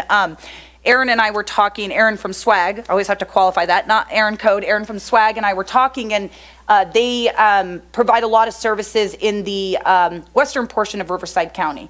And when he got here, he said, whoa, I recognize some folks from over there, where we provide services. So, but I will tell you that our chronically homeless individuals here that have been here for 10, 15 years, we know who those folks are. And so, they are building up their, I hate to say list, because I don't want to categorize any person, any human as a list, right? But we are getting that real assessment of who's in our community, where they're at, what they're doing, what brought them here, do they want to still be here? And then SWAG is, they have a tracker. They are tracking how many they're making contact with, what those outcomes are, how many are actually moving into a residential treatment facility, a mental health treatment facility, reunification with family is noted. And again, they're also notating who's returning to the streets. It's not enough to say, yay, we got a win and somebody's, exited. We also have to be honest when they come back. And so all of those things are being tracked and coalesced together between what Officer Estrada is doing, code enforcement is doing, and SWAG is doing. And really, the big show for us is going to be this updated point in time count that's going to happen in January. Again, it's a point in time, it's a snapshot in time number, but we are eager to get that number. That's perfect. Thank you very much. Any other comments? Okay. I had one. Now that SWAG has taken over and is transitioning this to a 90-day transitional housing facility, what does that do for the capacity of the actual structure? Can it hold more people now that it's for 90 days versus overnight? And if the capacity is the same, if it's 26 people, we still have a census of 122 plus. What happens to the surplus people? So first, let me say straight out of the gate, the capacity is going to be less. And Aaron and I, again, had a lot of conversation about this because I had some reservations about that. Like, oh my gosh, it's already a small facility. How are we going to lower the capacity? One, when it was operating as an emergency shelter, it never reached capacity. Never. It never reached capacity. So that's number one. Number two, it's difficult for folks to actually agree to come to the hub and accept assistance. So with that being said, the capacity is going to go down. Aaron and I are talking, I know their perfect world is one person, one room. And so we're working through that right now. But I asked that question to Aaron, well, if it's locked up for 90 days, that's not a lot of people that we're going to be able to help. And Aaron, you might want to come up here and talk about this, but what he told me is, our goal is to get them in and get them stabilized. More often than not, they are not staying the full 90 days. They come in, get stabilized, go through their assessments that are necessary, and then they are then brought to a rehabilitation facility for drug addiction or mental health services. definitely. So I guess one way to look at it from our perspective is, those type of congregate shelters where it's multiple bunk beds and let's put as many people in as possible, that is absolutely not appealing to the people that we serve, I started my career 15 years ago at another city that was forward thinking and said, let's build a shelter, let's do all that stuff. And for my first year, I was just frustrated. Why won't anybody accept coming to the shelter? Well, if your life, your pursuit of everyday activities, again, revolves around drugs and alcohol, and you're wanting to get ready, you want to get some help, but then I'm also going to have to be housed with, 50 other men who are not in their right state of mind. I mean, it was chaos. I mean, I don't even want to get into it, but that place, the newspaper stopped reporting what was happening at that facility, people getting run over. It was just chaos. So our approach is exactly what Doria said. Let's work with a smaller amount of people and provide them more care so they can get to that next step, because the people that we serve in the streets, 99% of the time we can identify a friend or family member who will take them back once they stop their activities, their drug-filled mental health psychosis activities. And so shelter is not the option, housing is not the option in my opinion, when there's homes they can go to but they're refusing because of their activities. So therefore shelter in and of itself is not the answer. It's wraparound services, true wraparound services, which is not just we're here whenever you're ready. It's inspiring people to take that next step. And so, I think if we were being honest and we look backwards, the however many months Hub had been in operation, even like Doria said, it wasn't full, and most of those people had been there from day one, and it was just a place to stay. So we, by decreasing the amount of people, not putting 16 people in one bedroom, but decreasing it as much as possible, but while still being realistic, we will serve people better and get them to the places that they need to be in life, not just a head in a bed and still broken and not wanting to take the next step. So it's a different approach, and we are going in contrast with the federal government, the state of California, which is just housing, but I think we can agree that that's not working in our big cities throughout California, so we're taking a different approach. All right. All right, go ahead. Thank you for that. Thank you. So with SWAG being in charge of this, of what you're doing to help the homeless and to facilitate for the city and that, is there data available for the homeless, for people in the city that aren't accounted for reasons of emergency response, in case an 8.0 happens, because we're safety commissioners, we're always thinking about all these different factors involved. If a disaster happens, is there a contingency in place for these people? Do we know they're there? Do we know where they're at? Because if an 8.0 hits, we're going to be inundated with a lot of work just to take care of the addresses. Right. So when you say is there data available, I just want to make sure I'm understanding your question. Are you just wondering, do we have a pulse on where everybody is? Is that what you're asking? Do we have data stating that there's this many amount of people at any one given time that's homeless in this city? No. Like an average or anything? No, so that is where I talked about the point in time count, and that's the unfortunate situation, right, is there is no perfect data as it relates to the unhoused population, because that number literally changes by the hour. Annually there's a point in time count that gets done everywhere, and it's a snapshot in time. But no, we don't have an exact number. Our last point in time count was in 2023. It showed 122 individuals. I will tell you that between SWAG, code enforcement, and law enforcement, we could get you to pretty much every encampment that exists in this city. We have a very good pulse on where they're at. The number of individuals in any one encampment at any given time is absolutely going to fluctuate. The other thing that's happening, and it is a real thing that's happening, is the encampments are moving hourly because they're being asked to move hourly. It's constantly shifting. So in any given day, Aaron may encounter the same individual at 5 different locations in the city because they just got asked to leave one property that had a 602, and so they moved to this property, and Aaron shows up, that one has a no trespass order as well, you can't be there. And so it's constant, it's bouncing. So no, there is not a perfect number that we know of. I know where all the encampments that usually pop up, where they're gonna be, and they know even better, because they're boots on the ground out there all day, every day. So what are the recommendations to be what do you guys consider, like officers, or like, what do you refer to as a swag officer? No, interventionist. You know, we're trying to meet somebody, you know, in probably the worst situation in their life and try to intervene and create a same-day intervention to get them to the place they need to be that isn't just a Band-Aid approach, that's getting right to the source of the issue. Well, it seems to me that you're being put into a position of liaison for the city to the homeless. And there's an important fine line right there of emergency response, because you have the connections to all these homeless people and you know where they're at, and so on and so forth, and probably even their medical conditions and everything else. So are any of you certified in emergency response?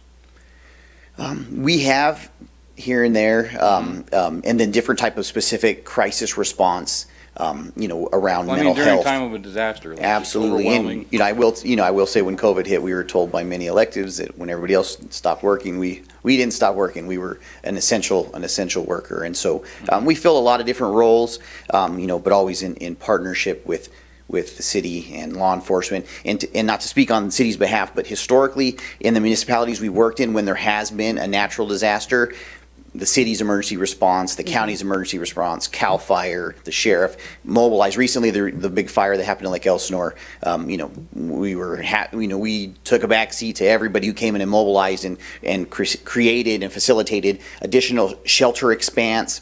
But unfortunately, even not one person we were serving in the streets took that shelter that was made available. But again, like Doria said, the team knows where people are and are very familiar, and I'm sure those emergency responses will happen, and you could be rest Well, we assured. are on top of the San Andreas Fault, which is Yeah. So potential 8.0 earthquake. Yeah, so SWAG's not hired to be emergency response for the city of Desert Hot Springs. They're very specifically here to deal with exactly what you said, Commissioner Rizio. Can we educate them in emergency response? Well, we don't want duplicative efforts. I mentioned that earlier. So we have fire, we have law enforcement, and in the situation of an emergency, those teams would stand up and come in and would handle the proper resources as necessary to deal with those. City staff is part of any sort of emergency response teams, and so our staff is very well aware of where folks are in this community, where those encampments lie, and of course we would tag SWAG in to assist with what they're subject matter experts on, which is meeting folks where they're at and trying to get them to come along with us if we need them to in the case of an emergency.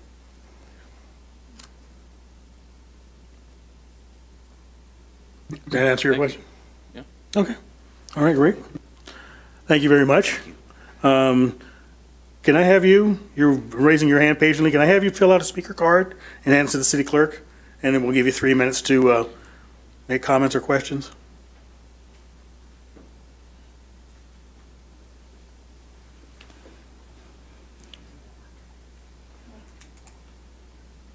You could do it after.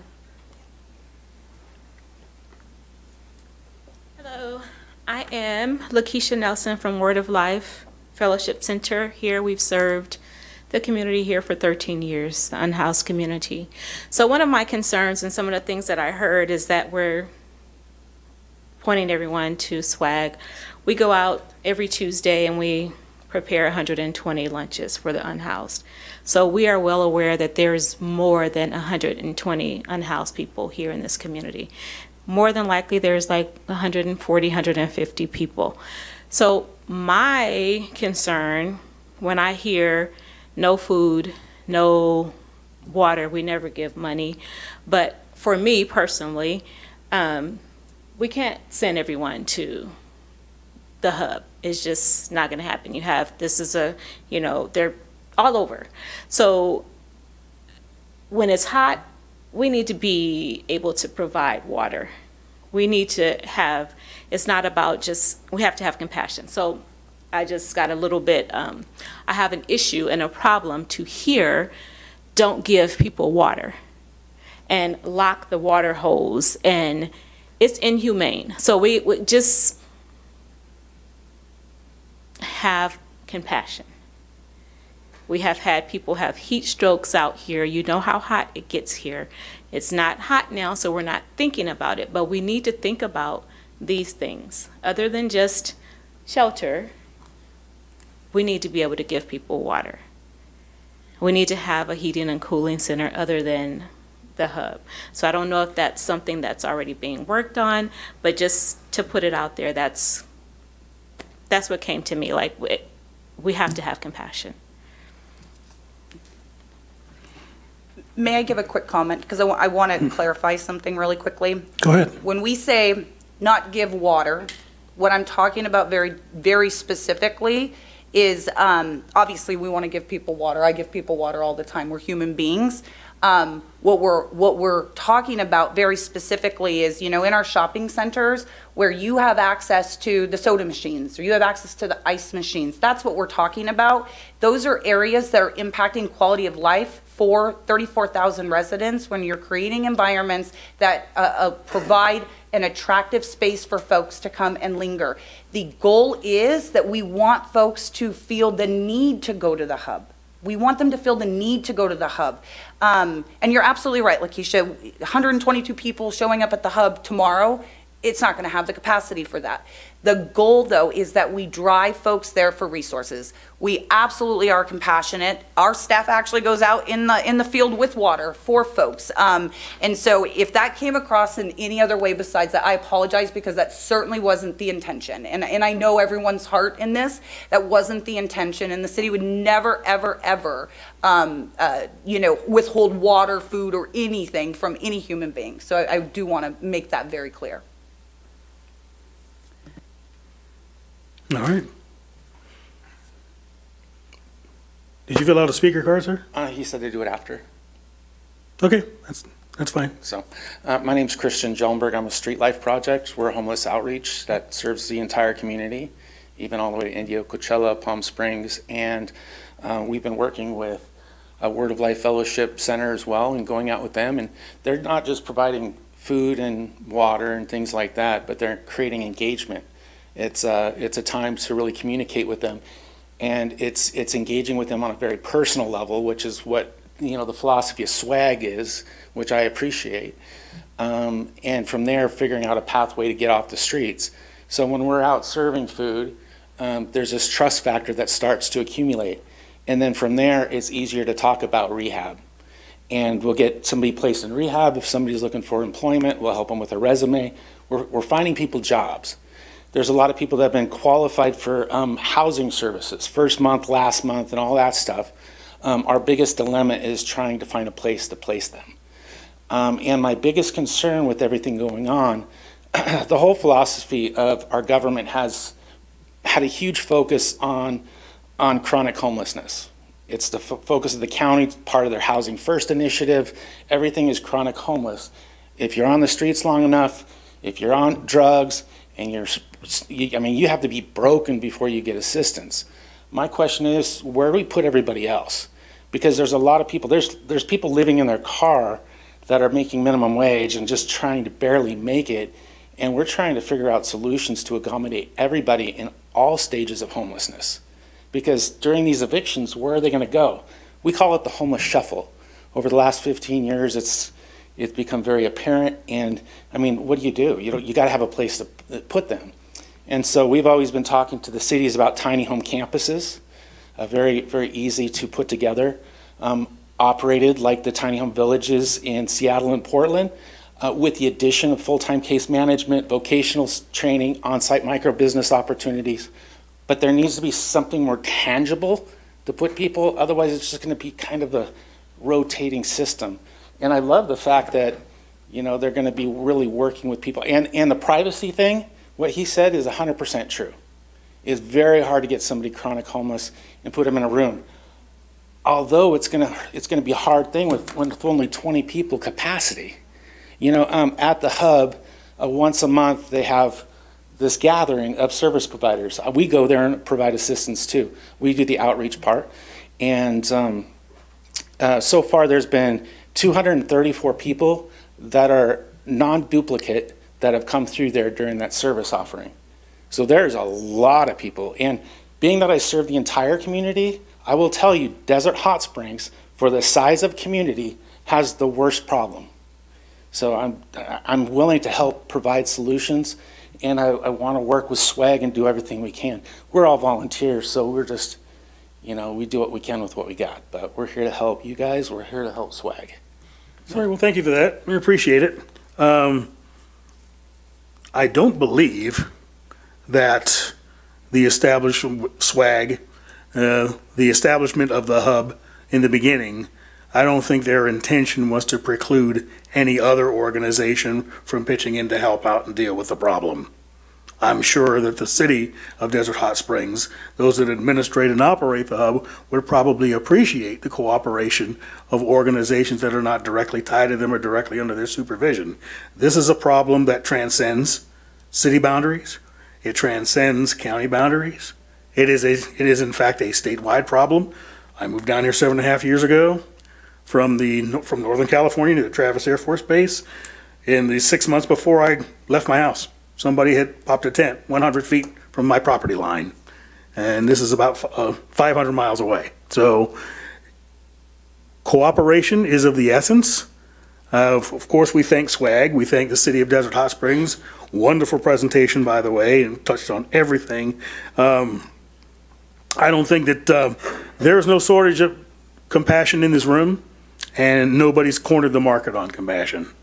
I think everybody in here has what's best in their heart for how to help the homeless and how to mitigate this problem.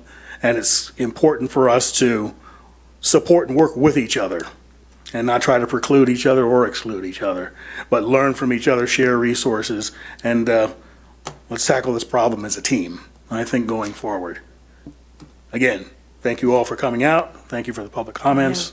I have one more question. One more question? Well, it's really a comment. I really refuse to believe that Desert Hot Springs has the worst count for homeless people. I mean, we get bashed every which way a person can do it. And I've been here since 1962, and I'm telling you, you are wrong. It is not the worst area for homelessness. There are so many, what's that thing where you say, I know where the skeletons are buried? I mean, there's so many things that just don't come out that should be known or put somewhere. But I believe that Desert Hot Springs still is and always was the best city to be in. And the problem has always been we're not a thoroughfare, so people don't have to come through. But when they do come through, they remember who Desert Hot Springs is, and we have beautiful things and beautiful people out here. Sorry. Thank you. Is that it? Thanks again for the presentation. Very thorough. How's everybody doing? Do we need to take another recess, or do we want to go ahead and power through the reports? Yeah, I hear power. I keep hearing power through. So we're going to go ahead and do that. All right. The members of SWAG and the other, if you can remain if you choose. Very well. We will move to the administrative reports. First up will be code compliance. Those are some tough acts to follow. I'm Lonnie Brock, officer with Code Compliance. I have some data here for you. Not as exciting as what we just heard. Total number of service requests completed were 109. Total number of inspections completed, 515. Total number of courtesy notices of violations issued, 131. We issued 54 citations. The total dollar amount for those citations were $155,900. The synopsis for this month is Code Compliance Supervisor Tyler Messer closed a long-standing code compliance case with the Coin-Op Laundry on Palm Drive across from Stater Brothers. As all of us know, that was a long-standing case that attracted a lot of break-ins. There were a lot of trash and accumulated waste was removed and brought back and removed. The property owner worked very closely with Code Compliance and kept us apprised of their progress and successfully reopened and now can continue to provide services to the community. I closed a case for a single-family residential property on Brittany Drive that had a tree impeding the public right-of-way and weeds, so a little more of a simple one. Code Compliance Supervisor Tyler Messer closed a long-standing case involving a single-family residential property at 66339 Flora. It experienced a fire that caused significant damage. That one remained in violation status without any changes. Several notices were sent. He finally gained compliance. The property was ultimately demolished, and the violations were cleared. And there are before and after photos for all of these. I thought I'd mention that at the end. Abandoned Vehicle Abatement Officer Pamela Chafin successfully achieved compliance from a registered owner of a wrecked and dismantled vehicle parked at 67375 Hacienda. The vehicle is visible to the public while parked in the driveway. I had received a notice of violation. The notice was sent to the registered owner. They removed it ultimately. Code Compliance has received $51,983.85 in payments for demand for payments since the beginning of the 24-25 fiscal year. That concludes my report, and I am happy to answer any questions that you may have. All right, thank you. Questions for Code Compliance? No question, just a comment that you guys are doing a great job. I love the before and after. It's really nice. Thank you so much. Thank you. Anyone else?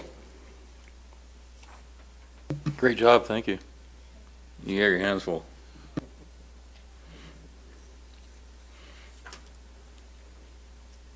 Commissioner Cross?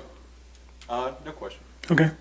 I did had a, well, not so much a question, maybe a comment. I do remember when that fire occurred on Flora Avenue. I think I was in my personal vehicle and I stopped and I saw the response to that. And was it just a matter of the structure fire itself and the demolition of the damaged structure? Were there, concomitant legal issues with the occupants and with the building? I don't know the answer to that part, but I do know that several attempts to make contact with the property owner were ignored. Several notices were sent. So sometimes these cases do take a little longer. There are other fires, similar things happen. Insurance takes a while. If you'd like more information, I could certainly get that for you on that specific case. Well, that's okay. And it's understandable that if there's, if there's civil litigation, if there's criminal prosecution, and if there's something that you can't divulge, that's fine. There's nothing like that that I know of, but I could certainly find out. Okay. All right. Well, appreciate that. Thanks again for the report. All right. Animal Control Monthly Report. I don't see Animal Control. There you go. Oh, I'm hiding there under. You're hiding there underneath the. Just trying to sink down and not be noticed there. We got you. Okay. Okay, for the month of October, we had 53 intakes, 19 returned to owner, 9 sent to rescue, 8 adoptions. We had 0 taken to CVAC, 32 taken to the vet, 22 DOAs. We had 5 euthanized, 45 licenses issued, 57 administrative citations issued, 62 warning citations issued, 458 calls for service, and then we also had 2 consecutive days in October with the Animal Action League servicing 58 animals. Any questions I can help with? Questions for Animal Control? That's a lot. Yes, 458 calls. Yeah, some of that is how and what we're capturing now, where we've made a few changes, and part of that was also in concert with the 2 days with Animal Action League. We haven't had a vaccine clinic in almost 6 months because of their lack of personnel. So when they do it, it brings an enormous amount of people to our doorstep. So Doing a great job. Thank you. I hate hearing the euthanizing, though. Well, it's Are only they for animals ill? that have been injured, possibly been hit by a car, where they're beyond saving. We don't euthanize for behavior or anything like that. Okay, thank you so much. Great job. Okay, yeah, so just real quick, it looks there's roughly about a 50% increase in like calls for service and in citations. Is there a reason for that, or? Well, like I said, part of that is Yeah. is what and how we're capturing, as far as our service calls. Previously, we didn't always do our office traffic as a service call. So we're incorporating that because it consumes probably more time than even the calls that we go out in the field for. And like I said, with the Animal Action League there, the 28th and 29th of October, we probably had several hundred people traipsing across our doorstep, and we offer $5 microchips, so they come from far and wide to come in and take advantage of that. And we don't discriminate what city they're from. We just do it. Okay, yeah, that answered my question. Thank you. Thank you. Commissioner Riccio, anything? Thank you for all your hard work. Thank you. Okay.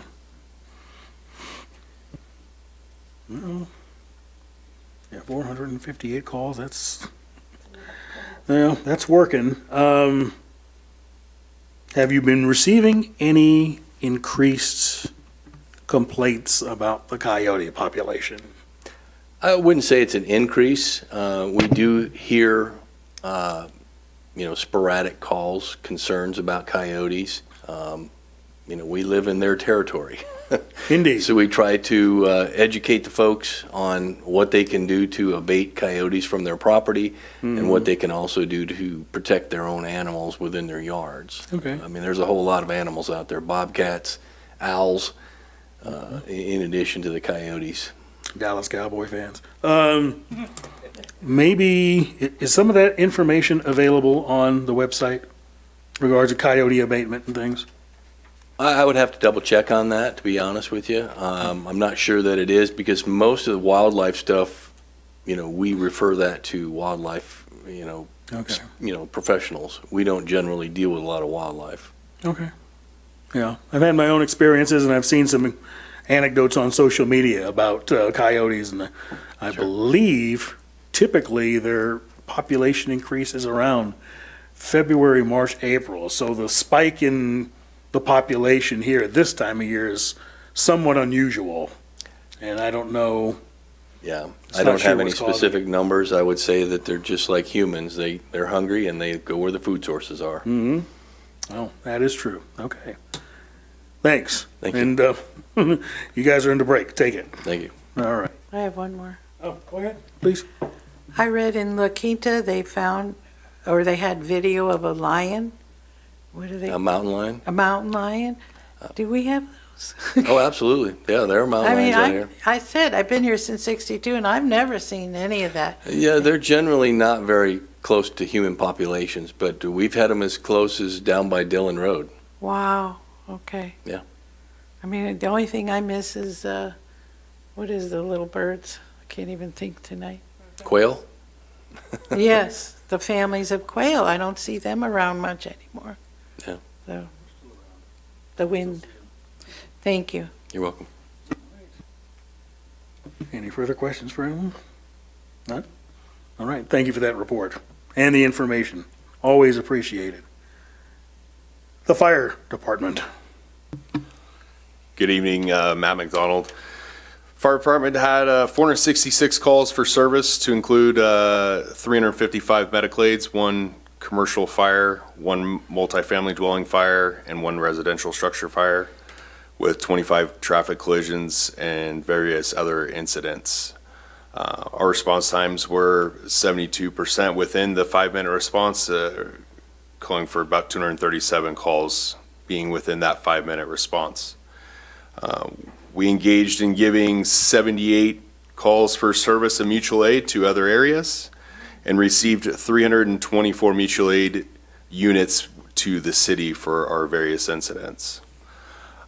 Along with the stats, Chief White wanted me to pass on to you guys that we're getting closer to the CERT program. It's on the top of his radar, and he's very close in making that come to fruition. Very good. Additionally, proud to announce that on Monday, Squad 37 will be going into service Nice. as an ALS squad. It's just outfitted today, and the personnel have been hired, and they've been working diligently this week to get that squad ready to go for Monday, to be placed into service and give some relief to the guys in the engines that are out there to split up some of those calls. Lastly, Station 98 is coming along.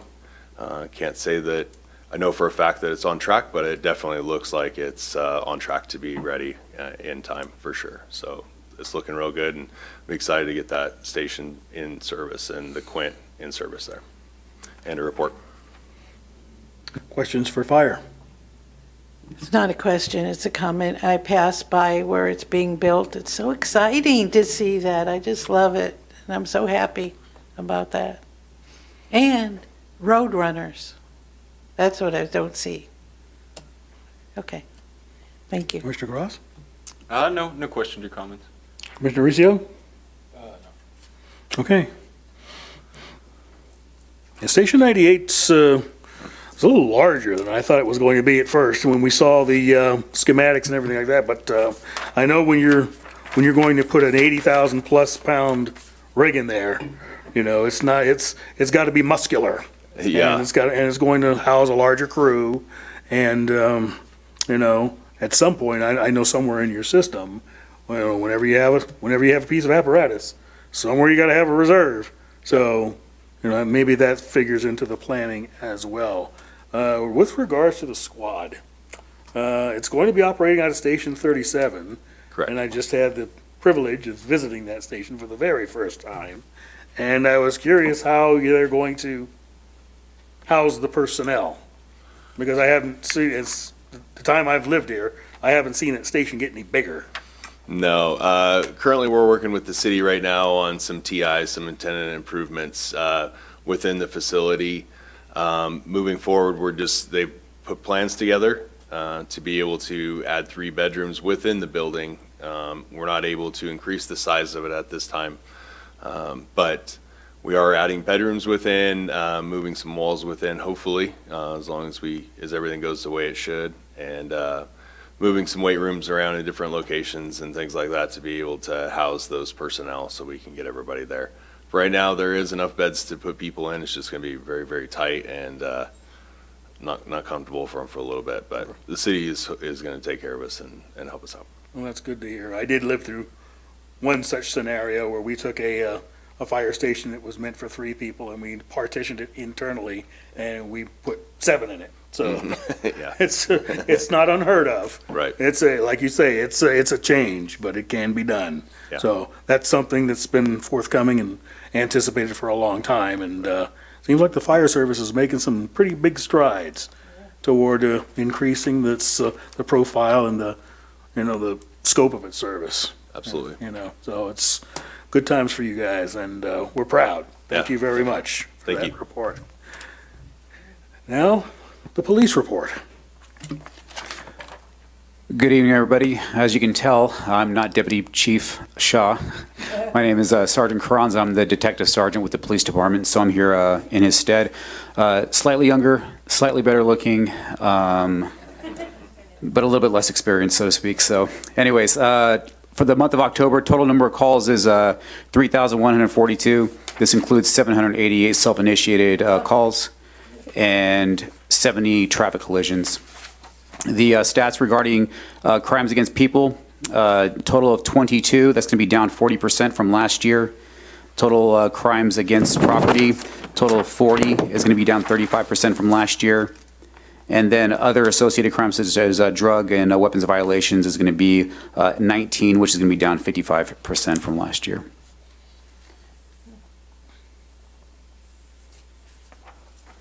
And as far as stats, that's what I've got. If you guys have any questions? Okay. Anything outside of statistics that's happening at the police department? I mean, it's coming into the winter months, so there's usually like a spike in activity people tend to go outside more with the heat decreasing. So we do get a little bit more interaction with individuals on the street. Also with the schools kind of, coming into play full swing with the football season and that kind of stuff. We do get a lot of things in regards to that. Our Office of Traffic Safety grant was recently recertified or renewed this past month in October. So we have a brand new grant season coming in, which means like DUI checkpoints, driver DUI saturations, traffic enforcement is going to be getting an uptick when it comes to that. Myself and Deputy Chief Shaw are overseeing that. We're going to have a kind of a little more of a systematic approach to that, whereas before in the past it had kind of been, first come, first serve. If you want to sign up for the overtime, you can come do it. Now it's kind of like, hey, these are the overtime positions that are posted for that. This is the money that we're given for that grant. Therefore, we need to have all these things covered. So you will see an uptake in traffic enforcement, pedestrian check enforcement, DUI enforcement, as well as the DUI checkpoints. We just had one last week over on 20th and Indian. I want to say that we had just under 1,100 drivers through the checkpoint. We wrote, I think, 5 citations, towed a couple of cars. Nothing too crazy, no DUIs. But then again, that's not uncommon for a DUI checkpoint. We don't normally get a whole lot of those. We're going to have another one coming up next month as well, and then we're also going to have a big presence in the annual holiday parade. So, coming up to the end of the year, we do have a couple of big things, including the holiday parade. But that's pretty much it. So it's kind of the home stretch to the end of the year. Then once January comes back around, hit the ground running again for the new year. So. Okay. Questions for law enforcement? Love them. Thank you. You're not as cute, but you're okay. Maybe one day I'll get there. So, Commissioner Cross? No question. Commissioner Riccio? No question. Okay. Well, maybe Chief Henson will do his rodeo performance one more time. Yeah, I haven't asked him too much about the horse this year because I think it was like 2 years ago he was riding the horse and he ended up walking half the way, so I made fun of him for like a week afterwards. So We'll see about that. Yeah, looking forward to that. All right, well, thank you. That concludes the reports that to be received and filed. We move to the Commissioner Reports section. Any volunteers as to going first? I think I've said enough. I love Desert Hot Springs. Yeah, just in the interest of brevity and getting staff home, I don't have anything to report. Staff appreciates that. Commissioner Rizzio.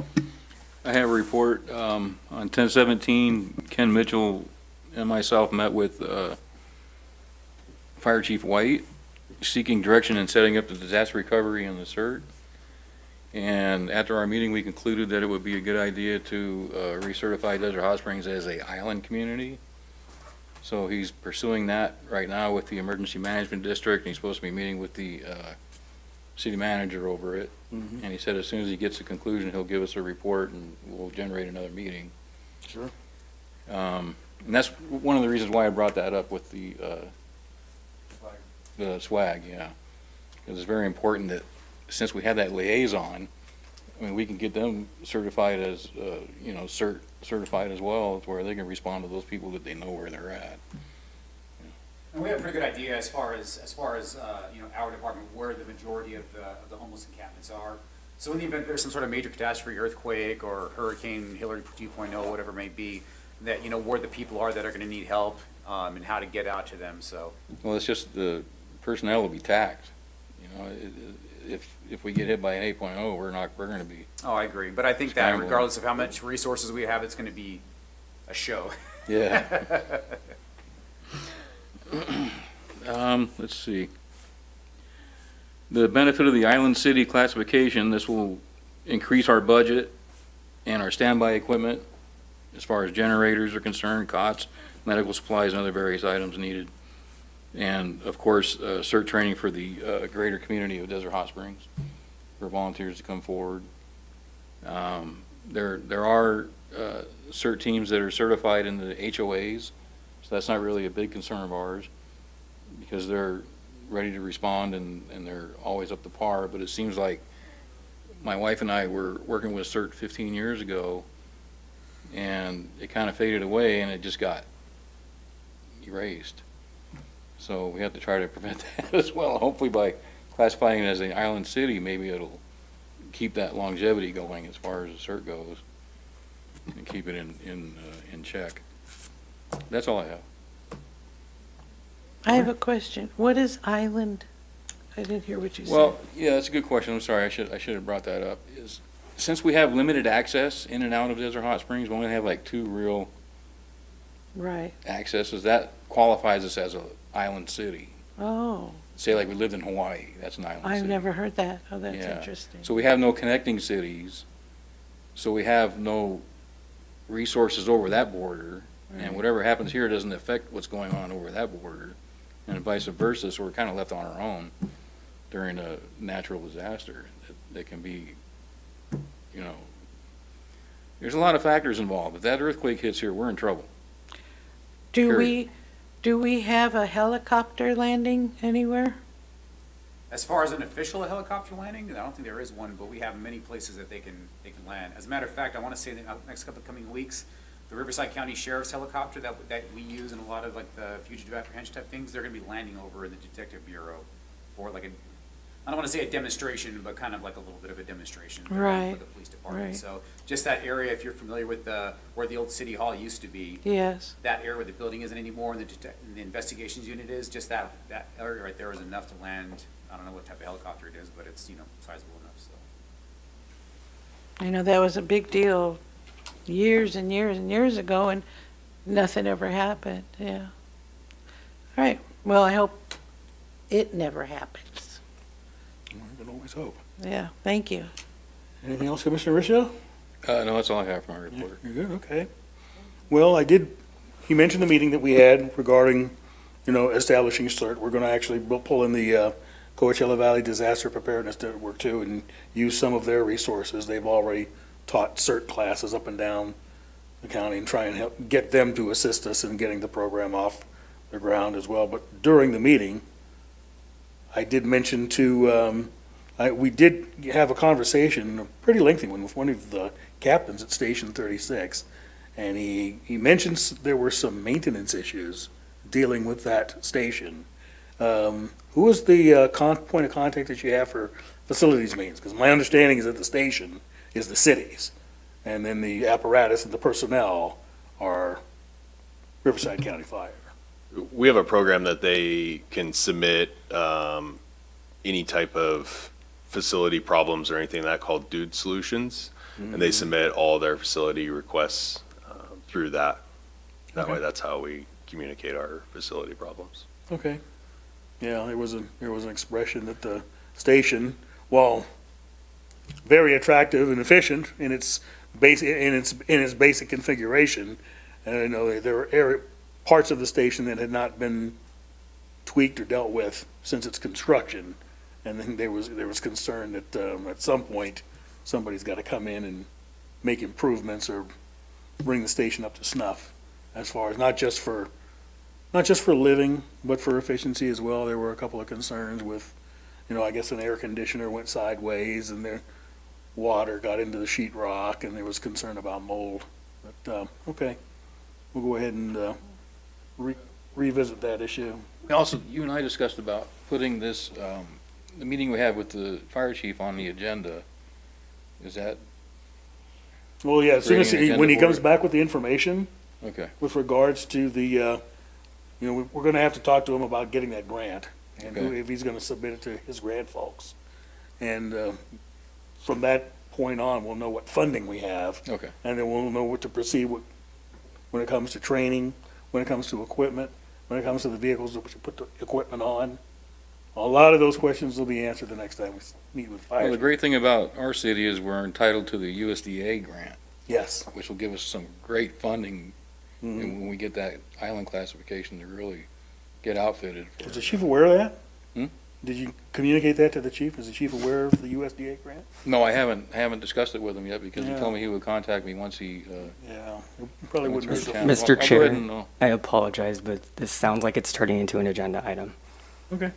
Yeah. Well, what we'll do is we'll agendize it for our next meeting, and which segues into my, my next and final comment, and with the assistance of the city clerk, because of. I will talk about that offline.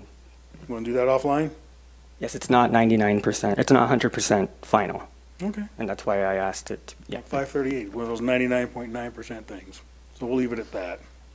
All right. If there's anything else, I'd like to thank the city staff for your perseverance in this unusually long meeting. I know it's late in the night and we're anxious to move on with what's next. Our next scheduled meeting, as it stands right now, is December 12th. That may be changing. So the notices will go out if that changes. And that's when we'll agendize some further items and pick up with what else we have to do. For a recording of this meeting and other meetings going back to 2009, I believe, you can visit our website at cityofdhs.org. If there's nothing else, thank you again for your perseverance. We stand adjourned. Thank you. Good night.